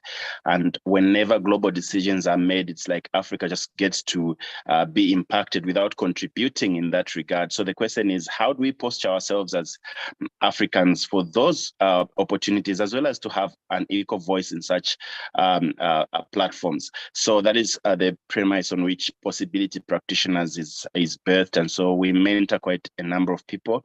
And currently we are running a program called 30 Under 30, where we mentor young people who are 30 and below on entrepreneurship, personal finance, leadership, as well as public speaking. So basically what we're trying to say is posture yourselves for the opportunities that are going to unfold. From the side of White Falcon, we are into many things. We've interacted with India for a number of times now, and grateful. I think I'll touch on that even as I get to look at the opportunities as well as challenges, because I did experience that, and something that I would like to share on this platform.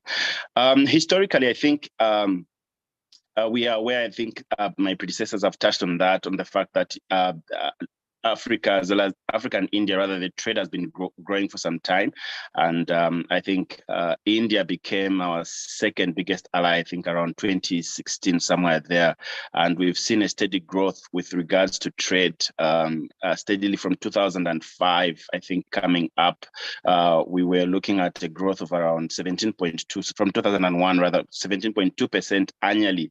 And we are talking about a movement from around $5.3 billion US to over 63 as we talk now, and that is in excess of that in terms of trade.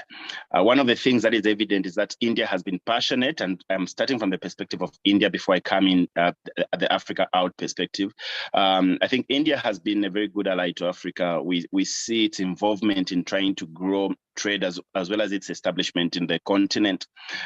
We saw, I think, a few years ago, Bharti buying Zain, which was formerly Airtel, and quite a number of other investment ventures that it boldly undertook, even in the midst of a number of challenges that have already been said. I think India took that challenge to run and take up the opportunities and see how it can grow its presence. We still have quite a number of things, both in pharmaceuticals setups. We're talking about Tata, which has been around for quite some time, and as well as just the presence of Exim Bank of India, where now this financing is being done with a flexed kind of approach, just to see and to help entrepreneurs to find fit and grow the trade between Africa and India.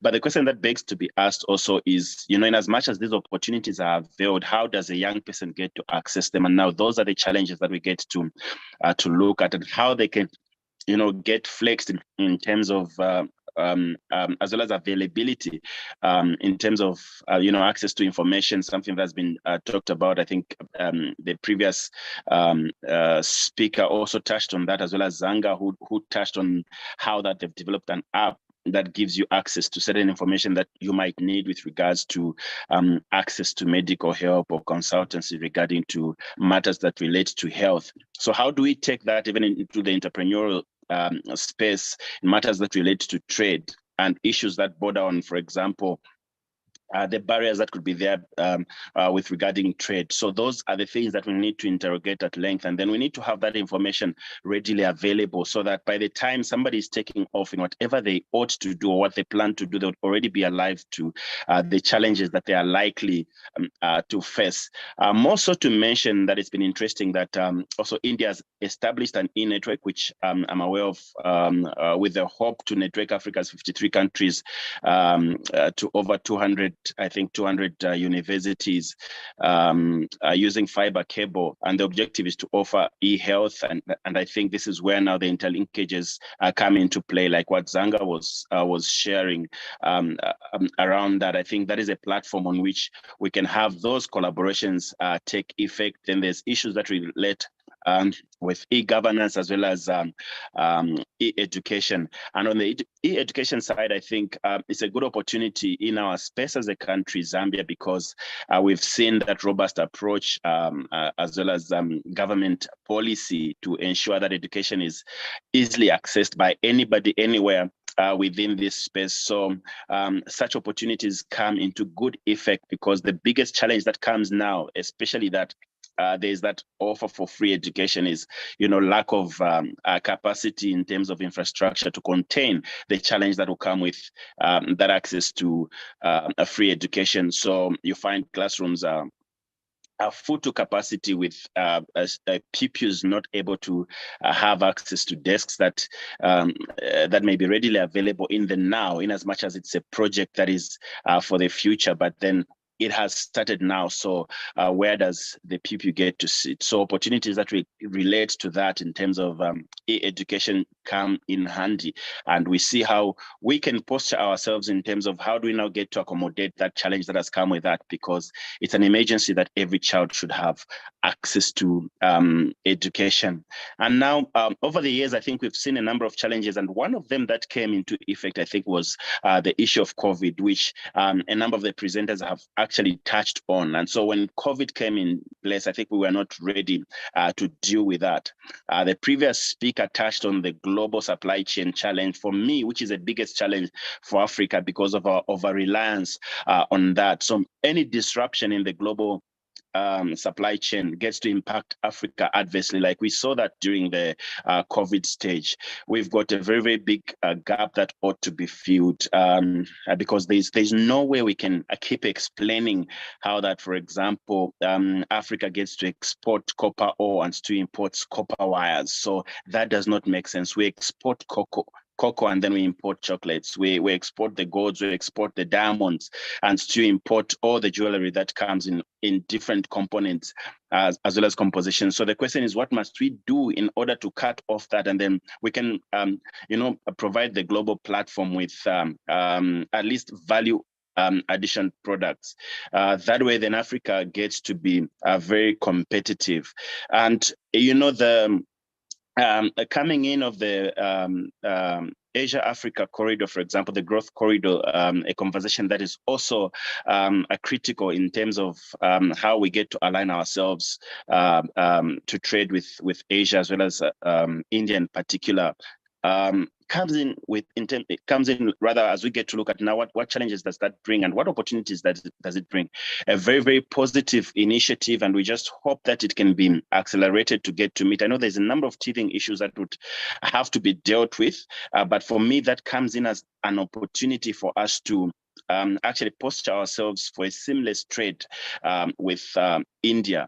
A number of challenges have to be mentioned, though. From the African perspective, I think the issue of infrastructure has been a conversation that has been going on for years. I think we've got a very, very bad network of roads, as well as whichever alternatives would want to look at. So Africa is at a place where, in as much as it would want to do seamless trade with India in particular, the challenge is how do we get to have the goods? How do we get to have access to those products within the spaces that we are in and meet, the timelines that would come with the actual goods and services that we need to do that. There's been a lot of conversation around political unrest, as well as the fact that Africa's democracy is not as old as other players in the global community might be experiencing. So there's always been an issue of uncertainties, and whenever there's a regime change, I think we get to see in a number of cases certain projects being abandoned halfway, simply because maybe the priorities shift. A new leadership gets to prioritize other things, and then projects that start halfway, projects rather that are halfway done are left at that, and then nothing much is done about that. I think the challenge now comes to us to have a continuous approach in terms of project implementation, because that gives confidence even to investors that regardless of what gets to happen within the political landscape, projects will still go, the businesses are safe. And so that is what we need to amplify on, so that there's need for everybody out there to look at that and be comfortable in the fact that whatever gets to happen in that space, there's always going to be continuity in terms of activity that border on trade. Africa has a lot of potential. We've got a lot of mineral resources. I think earlier on, we talked about, for example, how rich the Congo DR is, and I think seems to be among the wealthiest countries in the world in terms of mineral resources. But the question is, how do we get to utilize that? How do we get to ensure that that gets to reach to the people? And so that is the conversation that now we bring home. Even as we get to talk about the trade, how does the local person get to appreciate and benefit from that? How do we structure policies? And that is for people that are, for example, people that are already in those decision-making spaces, to look at how they structure policies that are sustainable, policies that are not subject to any change at any particular time. And then we've got all these border bureaucracies, excessive bureaucracies on borders. I think for me, those become a challenge as well, because you get to discover that even as you want to transit goods from one state to the other, the earlier presenter talked, even as they described our country, for example, Zambia is a land-linked country. It's got countries around without direct access to any port. Like also, we are surrounded by different countries. So the question is, how does Zambia get to benefit even from, even as it is surrounded by countries without a direct seaport? So all those bureaucracies that come with that ought to be dealt with, especially the non-tariff barriers. So we need to look at them holistically and see how we get to deal with them one at a time, so that we can have a seamless transition of both goods and services, especially across our borders. So that becomes an emergency in my case, because and for the rest of those that want to trade with the global community, because I think the issue of delivering on time is critical in this age. I did mention also that I'm director of a company called White Falcon, and I think I would give this practical example because a few years, I think about 2-3 years ago, we were getting some fleece blankets rather in bulk from India, and now because we had never traded with the company that we got to meet then, but then we got to have access to the High Commission. Here was the first Secretary of Commerce, Mr. Kumar, at the embassy here in Lusaka, who we got to ask around how we would go about doing that trade. And for me, I think that's the posture that every embassy has to look at, because the kind of help that we got from him made it easy for us to both access the goods as well as, do the validation in terms of the integrity of the company. We were also able to rather ascertain how authentic the business partners were, the potential business partners were on the other side. So in as much as we would want to trade and maybe want to have direct access to certain things, I think the opportunity to build bases where it's easy to access information, it might not be physically to go to the embassy, for example. It could be an issue of just developing access to information even on different platforms online, so that we're able to quickly validate certain information that we need, because the age we are into is fast-paced, and then you would not want to have cases where individuals that have not been or that don't have ways to validate information get scammed, and that bad reputation that comes to play as a result of scammers that are dotted across all available internet access points. So you would want to have that in terms of how do we have now institutions that are present even in different localities help you access the information that you need to use even as you get to trade with the global stage, and in this particular case India. And so for me, that experience helped me to develop and to find ways and means of accessing whatever I need in a seamless manner. And so that should be extended even to different people that might just take off without knowing that there's a way that you can, before you even trade, there's a way that you can get to validate that information. So the challenges are many, but then I think we are also equal to the task. It's conversations like this that get to help us posture ourselves to counter those challenges. The issue of trainings, for example, in terms of how do you get to understand the global supply chain for an individual that has gone into trade? How do you get to, chip in and cut that short so that you become part of that chain and not just, a person that gets to be affected by it when there's a disruption? So we have to be contributors in that regard. We have to be, participators in that global supply chain, especially as Africa. And I think grateful to India for having postured itself to be an ally in terms of how Africa gets to posture itself for development. I think with that said, thank you so much for that, for this opportunity rather to have been on set and just to share a few thoughts around what we can do and what we can as well contribute in terms of the global trade that is an emergency for Africa as well as for Asia. So thank you so much. Thank you, Mr. Lloyd, for that wonderful speech. We're running a little late on the whole agenda, so I really apologize for that. Quickly move to the next section, that is building financial partnerships. We have with us Ms. Janae Adams, founder EMAC Consulting. Ms. Adams is an international speaker, author, and the CEO of EMAC Consulting. She graduated from South Carolina State University with a Bachelor in Science in Marketing. Over to you, Janae, and hope keep it short and sweet. All right. Thank you all for having me. Like I said, I'm Janae Adams of EMAC Consulting. And I want to start off by just saying that I remember February 2020. I was traveling all over the United States speaking. I do personal finance and financial literacy, financial wellness.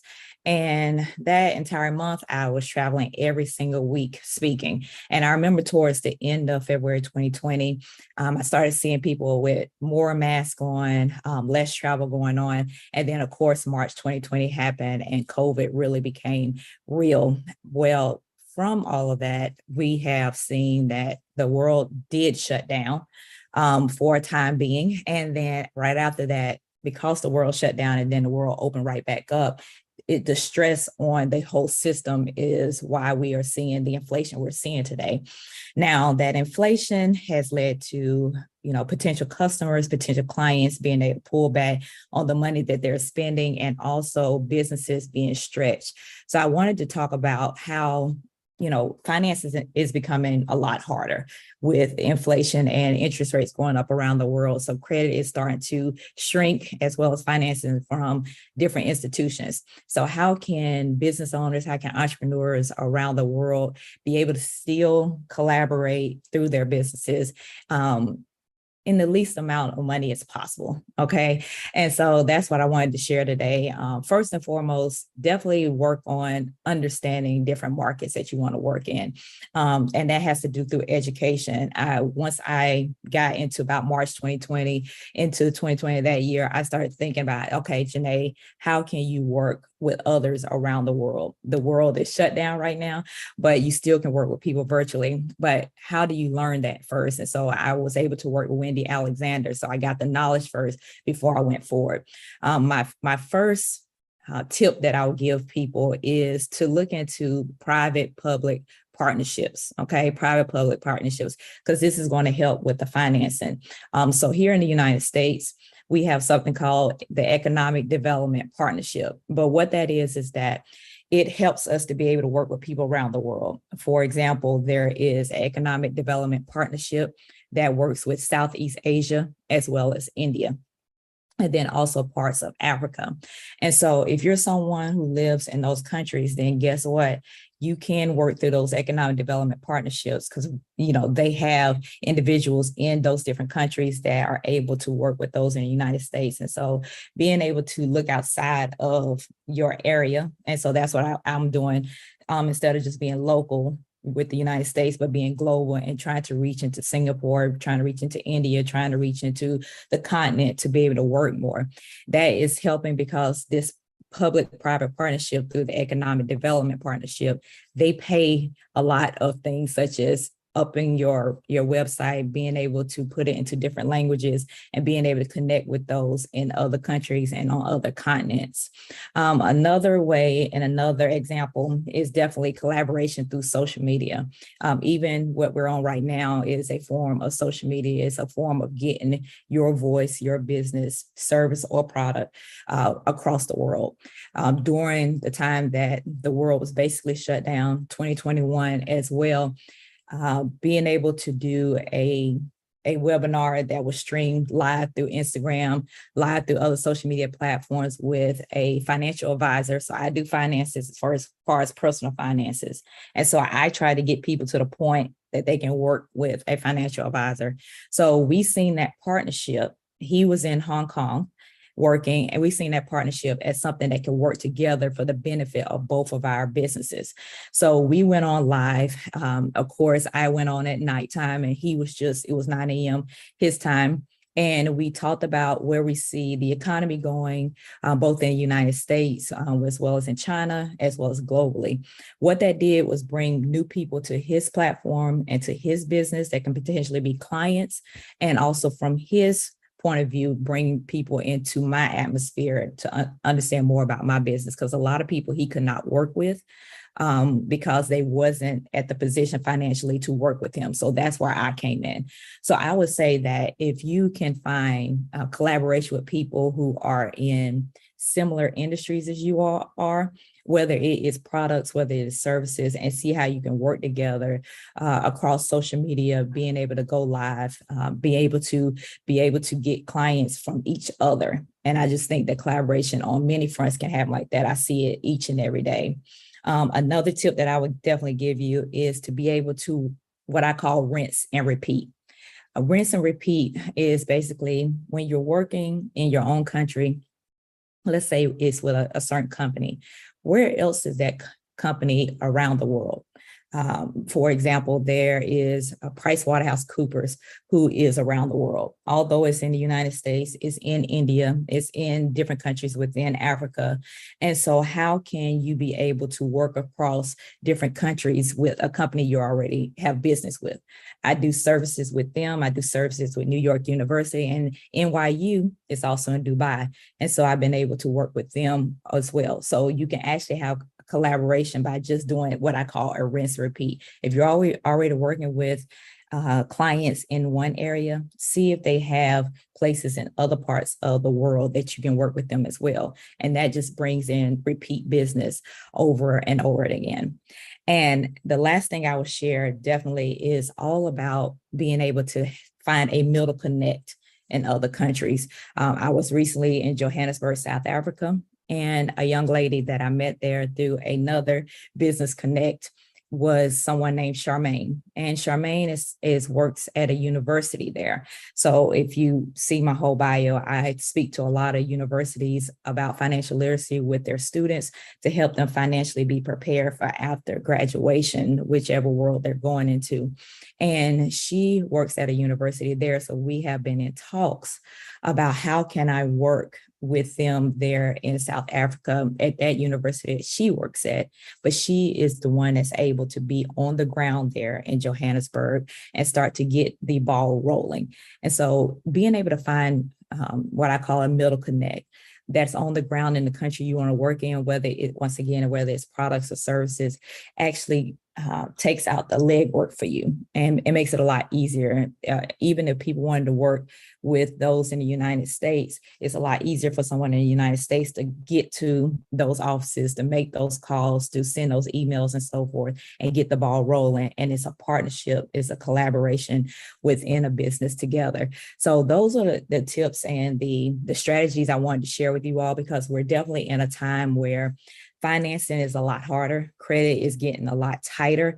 And so being able to find ways that don't exactly take money, or at least a little bit of money, to be able to grow your business during this time. We know that the economy is taking a hit right now across the world. It's not just in one country. It's not on just one continent. It is globally. And we know that possibly 2023 and 2024 is only going to get worse. And so thinking about that, you need to find ways to the least amount of money that you have to spend to be able to grow your business and to come out better on the other side. So I am Janae Adams. Like I said, I'm an EMAC consultant. I want to thank you all for definitely having me, and I would love to connect with those after this. And especially if you have any questions, you can reach out to me as well through social media or as well through my platform. Thank you, Janae. That was wonderful and truly short and sweet, like like I really intended it to be. Next, we have with us Mr. Aaron Mondoka, CEO and founder, Pacesetters Business Magazine. Mr. Aaron is a digital enthusiast, idea creator, visionary, cross-generational, and creative thinker. He is the founder of Pacesetters, an African publication that exclusively tells the stories of African-owned businesses, which, while providing prodigious financial education and other insightful topics ranging from startups to corporate world. Over to you, sir. Thank you very much for this opportunity. Is my screen showing? Yes, if you could put it on full screen mode.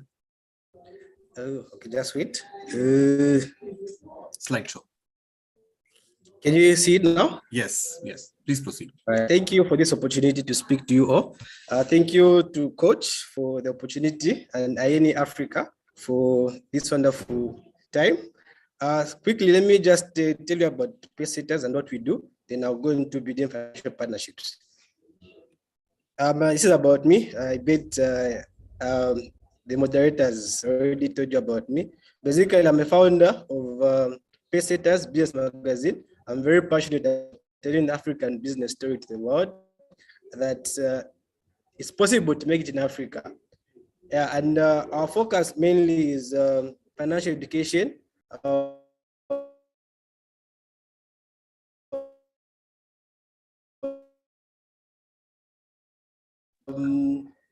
Mr. Aaron, there seems to be a network issue. There seems to be a network issue. We are losing your voice. So if you want, you could probably switch off your video feed. Okay, maybe that will help. Okay.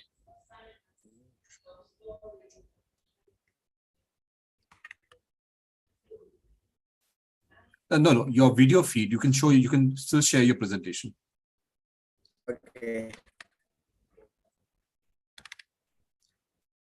Is it showing?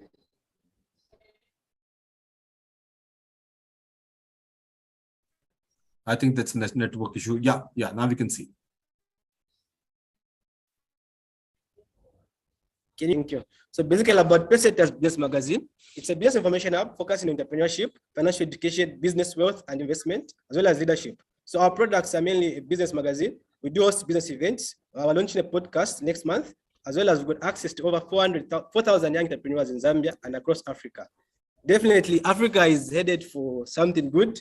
We've got different young people doing different stuff, like amazing innovations, amazing startups in Africa, which we're connected to. And we're proud to say we're able to provide them with business information. And I can gladly say they're doing very fine. These are part of our publications which we've done. Our previous speaker was once put in our magazine, Mr. Lloyd, as you can see here. These are some of the events we've hosted. We've done youth entrepreneurship development workshops in Zambia, financial literacy outreach to rural compounds, and as well as we're into blockchain technology as well. We've done events on that. We've done also events on financial opportunities for exporters and as well as importers. Some of the events again we did was the 30 under 30 most promising entrepreneurs in Zambia, which wanted to be an annual event which recognizes entrepreneurs in Africa who are doing exceptional stuff. We won the best media reach for financial literacy by the Bank of Zambia governor. We also had some more events about financial literacy, as you can see. So some possible collaborations with our magazine, information and skills exchange programs for SMEs and entrepreneurs across Africa, technology collaborations for African entrepreneurs. We do workshops, we can do workshops, and as well as business and leadership summits. Now I go into my presentation. Fundamentals to consider for financial literacy, for financial partnerships rather. So basically for each and every partnership to actualize, we need to have vision. So a vision must be aligned for both parties, those entrepreneurs in Africa and those as well as in India. Then our values must be the same for this partnership to last. Then understanding of business. We need to understand our businesses as well as what it can come to fruition, and as well as establish a type of finance which would really need to work on, Is it trade finance? Is it equity? Is it debt? I think for debt, like for most SMEs in Zambia or Africa, lack collateral. So I feel equity and trade finance would really work well for African entrepreneurs, especially Zambian startups. The challenges which are there in terms of financial partnerships here in Africa, or rather Zambia, is access to capital or funding. Most entrepreneurs or SMEs are facing this challenge. It's the biggest challenge actually, access to capital. So we find that most people have got good innovations, brilliant innovations, but don't really have access to capital. Another challenge which they face mostly is they don't have collateral. So we find that banks would need collateral from them, but most of them don't really have collateral. Yeah, so would really need to have a synergy where we can collaborate on partnerships without collateral. And I would suggest equity should be the best way to go. Yeah. Then recently, credible investors, most of the investors really run away after they come to Zambia, they talk to entrepreneurs, but at the end of the day, don't really get to invest into their businesses. Then the other challenge we're having in Zambia is bank interest rates are very high. So it's very difficult for SMEs like me and other entrepreneurs in Zambia to get money from banks. Then the exchange rates also mostly affect especially those entrepreneurs in the trade industry. Exchange rates really affect them. Then financial literacy. Most Zambian business owners are not really financially literate. So we find that when it comes to the use of money, it's really a challenge for them. So they really need this financial literacy to go to them. When it comes to technology, we are behind when it comes to technology, and would really love to collaborate on in terms of technology. Yeah, these are the digital payment systems. Yeah, I think that's another challenge when it comes to technology. So one of the opportunities in the financial space is digital financial payments. Yeah. And then opportunities for collaborations. I'm glad that here in Zambia, I've got Indo Bank, which really understands both sides of the system. They're able to understand on the Zambian end and on the Indian end. So it will be easy for collaborations to happen between Zambia and India. Venture capital firms, these are going to provide capital. In Zambia, we don't really have enough venture capital firms for SMEs to run to, and the ones which are available are less than 5. And these can't really attend to all the entrepreneurs in Zambia. So we need more venture capital firms to come on board and support these innovators and entrepreneurs in Zambia. More startup hubs to help startups become investable and financially literate. So basically, we don't really have enough startup hubs in Africa, or let me say Zambia. And this can really help in helping entrepreneurs become investable and financially literate. Then technology partnerships, as I said earlier, we need this to come on board, in that it will really help our young entrepreneurs in Zambia and Africa to be at par with the world. Then sectors that are ready for investment in Zambia, the technology space, as I said, it's really vast, as we have seen an increase in the usage of internet in Zambia. Yeah, so according to ZICTA, which is Zambia Information Communication Technology, had in 2018 said that there's been an increase in Zambia, internet usage in Zambia. Then manufacturing. One of the speakers talked about value addition. Yeah, it's true. Most of the stuff are exported raw, and we really need to work on the value addition. And this will really help entrepreneurs to make value out of their products. I think there's really opportunities for collaborations and investment there here in Zambia and Africa. Even in the mining sector, here in Zambia, there's been new discoveries of new mines, and I feel out there, companies are ready to invest. I think they can still come to Zambia and invest in Zambia. Then exports. I feel we need to have a good market linkage and investment into exports to help these entrepreneurs make something out of what they're doing. Then one of the speakers talked about education. I think this is an area which needs to be explored, and I feel investment in education will really help most entrepreneurs and just generally everyone in Africa to do better and understand the trends in the world. I think for me, with my short presentation, I think I'm done. Thank you very much. Thank you, Mr. Aaron, for the wonderful presentation. We'll move forward to our last speaker for today's session. We have with us Ms. Wendy Alexander, Vice President, AEN Advisory Council Board. She is the first Vice President and AEN Advisory Council board member, known globally as the #1 cross-cultural consultant with over 20 years of business ties in the United Arab Emirates, India, Europe, and Africa. Ms. Wendy is the founder of Inspiring Decisions LLC and the creator of the Global Success Society. She is the #1 best-selling author, award-winning speaker with an MBA and upcoming PhD degree in health psychology. Over to you, Ms. Wendy. Thank you so much. I appreciate you all having me today. Excellent presentation from our speakers. It's always a pleasure to speak with people from around the world. You know, when we talk about collaboration, this is collaboration on a global scale, collaboration that creates potential partnerships with everyone. So again, my name is Wendy Alexander. I'm also known as the Global Connector in both the business and wellness as well. My business connects people and partnerships, you know, to help them to provide access, opportunities, to develop sustainable cities and communities. And I also believe in partnerships and resources. You know, as today, we find, you know, we've been in the pandemic for a while, and I always say it was a blessing and it's also a curse. And what I mean by that is that, you know, hopefully people took the opportunity and the time to build connections and collaborate, because you didn't have to travel. You know, all you had to do was get on the internet and you can build these collaborations through LinkedIn, through social media. And so during that time, that is something that I did. I love building, networking, collaborations, not for myself and my business, but to provide access and opportunities for others. And so something today I want to talk about is cross-country, is what I call it, financial partnerships and collaborations. Through partnerships, we can build strong alliances that promote the knowledge and solutions to expand our funding in developing countries. Without that, we struggle. But why should we struggle alone when we have all these opportunities that surround us every day? As just like people on this platform, we are all a resource and an opportunity to each other.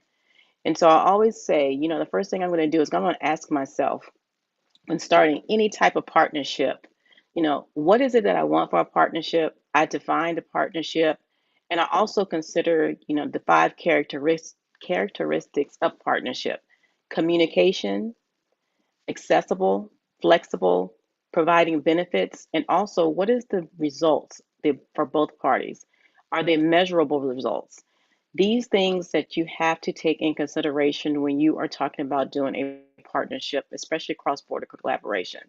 You want to keep in mind the financial partnerships that take time, right? It doesn't happen overnight. Sometimes we want to create things and say, I want a partnership. I expect financial, you know, money in return within 2 weeks of meeting someone. It doesn't always work that way. It's better to create genuine relationships which lead to sustainable partnerships. And so the longer you take time to really know someone, to get to understand their business, and not only their business, their culture, understanding how culture and business align within their country, within their community, it creates sustainability. Also, financial partners, they share risk, the knowledge, planning, and implementation. And so a lot of times people come to me and they say, well, you know, where do I even start when you're talking about partnering with someone? And I always say you want to make sure that your potential partner, right, that your potential partner, you complement each other, that you have a mutual benefit. You want to make sure that you discuss your goals and your objectives up front. This is the #1 thing that I see where the mistake happens, is that people do not discuss their goals, their expectations, and what their objectives are up front. Also, you want to make sure that you assign tasks. You want to delegate you want to delegate duties as well as responsibilities. You want everyone to play a part. Remember, this is a partnership. No one stands alone on this, so there's not going to be one person doing all the tasks. You want to make sure you also have meetings, set up monthly meetings, weekly meetings. You want to have implementation teams as well. And so with that, while you're doing all this, it not only helps to build the relationships, but you have a structure towards the partnership that you're actually trying to build. And for myself, I always say that understanding, the needs and making sure that the person is very like-minded and also having the same core values as me is very important for myself as well as my business. But not only for myself and my business, but even for my clients that I actually connect and provide access to. I want to make sure that everything is aligned with them and making sure it's a good partnership with them as well. And so as I end today, one of the things I want to say is that when you connect, make sure that you're connecting with people not only on LinkedIn and places like that, but you can connect with people right here. The presenters that are here today who have presented to you are a resource. For those of you who are actually in the audience, they're a resource to you. Presenters, you are a resource to each other. This is collaboration. Connect with each other. I always say the chat feature is for collaboration, it's for networking, it's for building the partnerships. And the other thing is, if you don't ask, you won't receive. Ask for what you need. Every presenter, again, on this platform is a resource. And so as I end today, I challenge each of you all who are on this platform speaking, as well as those who are watching us, watching the replay, to connect with someone that you heard today, a speaker, or maybe that you see someone else that's on LinkedIn. But I urge you to create these partnerships, but first make sure it's a genuine relationship. Relationships go a whole lot further. I always say the money will come. The money will come if you do everything within alignment. Again, thank you so much for having me. My name is Wendy Alexander. Thanks, Ms. Wendy. I think that was a wonderful quote that you said. Every presenter is a resource.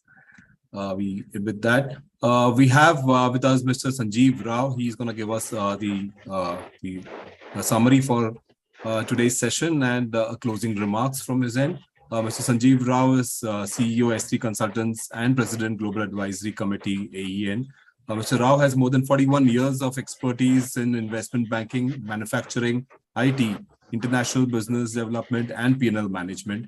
He has collaborated with multinational teams from countries such as the United States, United Kingdom, Germany, Netherlands, Sweden, Norway, Denmark, Singapore, and Australia. Mr. Rao currently runs his own consulting business and works with startups and MSMEs. Additionally, he serves as a member of Indian Chamber of Commerce MSME Council and heads the Africa Entrepreneurs Network's Global Advisory Fund. Over to you, Mr. Rao. Thank you, Ratish. First of all, let me thank all the panelists for sparing their time and coming here. But before we wind up today's session, I have a couple of requests. One is with Mr. Garla. Mr. Garla, you are the Executive Director at IDBI, as well as the, what I would say, the co-chair of the Western region of Indian Chamber of Commerce. I would like to come and meet with you or have a talk with you as to how we can set up a financial model or a financial system for financing the projects that are taken up by AEN and which are which are coming in from the Indian entrepreneurs who can grow there as well as help the African nations grow. So I wouldn't take much time on elaborating it, but I will definitely get in touch with you after taking your contact details from Ratish and Shubham. The second thing I would like to say is about Mavis. Mavis spoke quite a lot about the women's plight in Zambia. And she also mentioned that in Livingstone, they have had some success in terms of getting land for their organization. If this is an agricultural land, I would encourage Mavis to talk to me in sometime next week, and I can put you on to some agriculture experts in India who will help grow certain things in Zambia, which can again be re-exported back to India, because there is a shortage of things. For example, cotton. Second is bamboo. These two things, and we can work something on it. And how to get the finances, I will talk to Mr. Garla on that particular thing. The third is I would like to thank each and every speaker for giving their ideas. And it's a big task now for you, Herbert, to gather up all these ideas and scratch my head as to how we can implement many of these for the benefit of AEN. And I'm sure in the coming weeks we will come out with a plan for the AEN and in different sectors where we can take the help of the Indian entrepreneurs. And finally, I would like to thank Ratish and Shubham from ICC for help us organize this webinar and giving us an insight into what all can be done for the collaboration between Indian and African entrepreneurs. Thank you very much, ladies and gentlemen. Thank you, Mr. Rao. That brings us to the end of the webinar, and a sincere appreciation to all the speakers who have taken their time out from their busy schedules to be a part of this particular webinar. For any other contacts, you have our credentials, you can always reach out to us. We will definitely get in touch with you if needed. And in case you would like to get in touch with Africa Entrepreneurs Network, you could always send an email to Coach Herbert. That I'll just announce his email ID.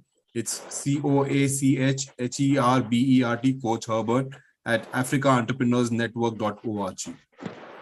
Thanks a lot. And I would like to also mention here that from the African Entrepreneurs Network point of view, I'm here in Mumbai, in India. And if anybody from the Indian side would like to get in touch, Ratish will provide the contact details. And Ratish would be glad if you could share the link for viewing the recording. Yes, sure. So it's live on YouTube right now. And once the session is over, it will stay on the YouTube Indian Chamber of Commerce. Okay, it's the same link which you sent to me for the YouTube. Yes. So it will be available on the ICC page on YouTube. Okay, thanks a lot. Thanks. Thanks a lot, everyone. Thank you.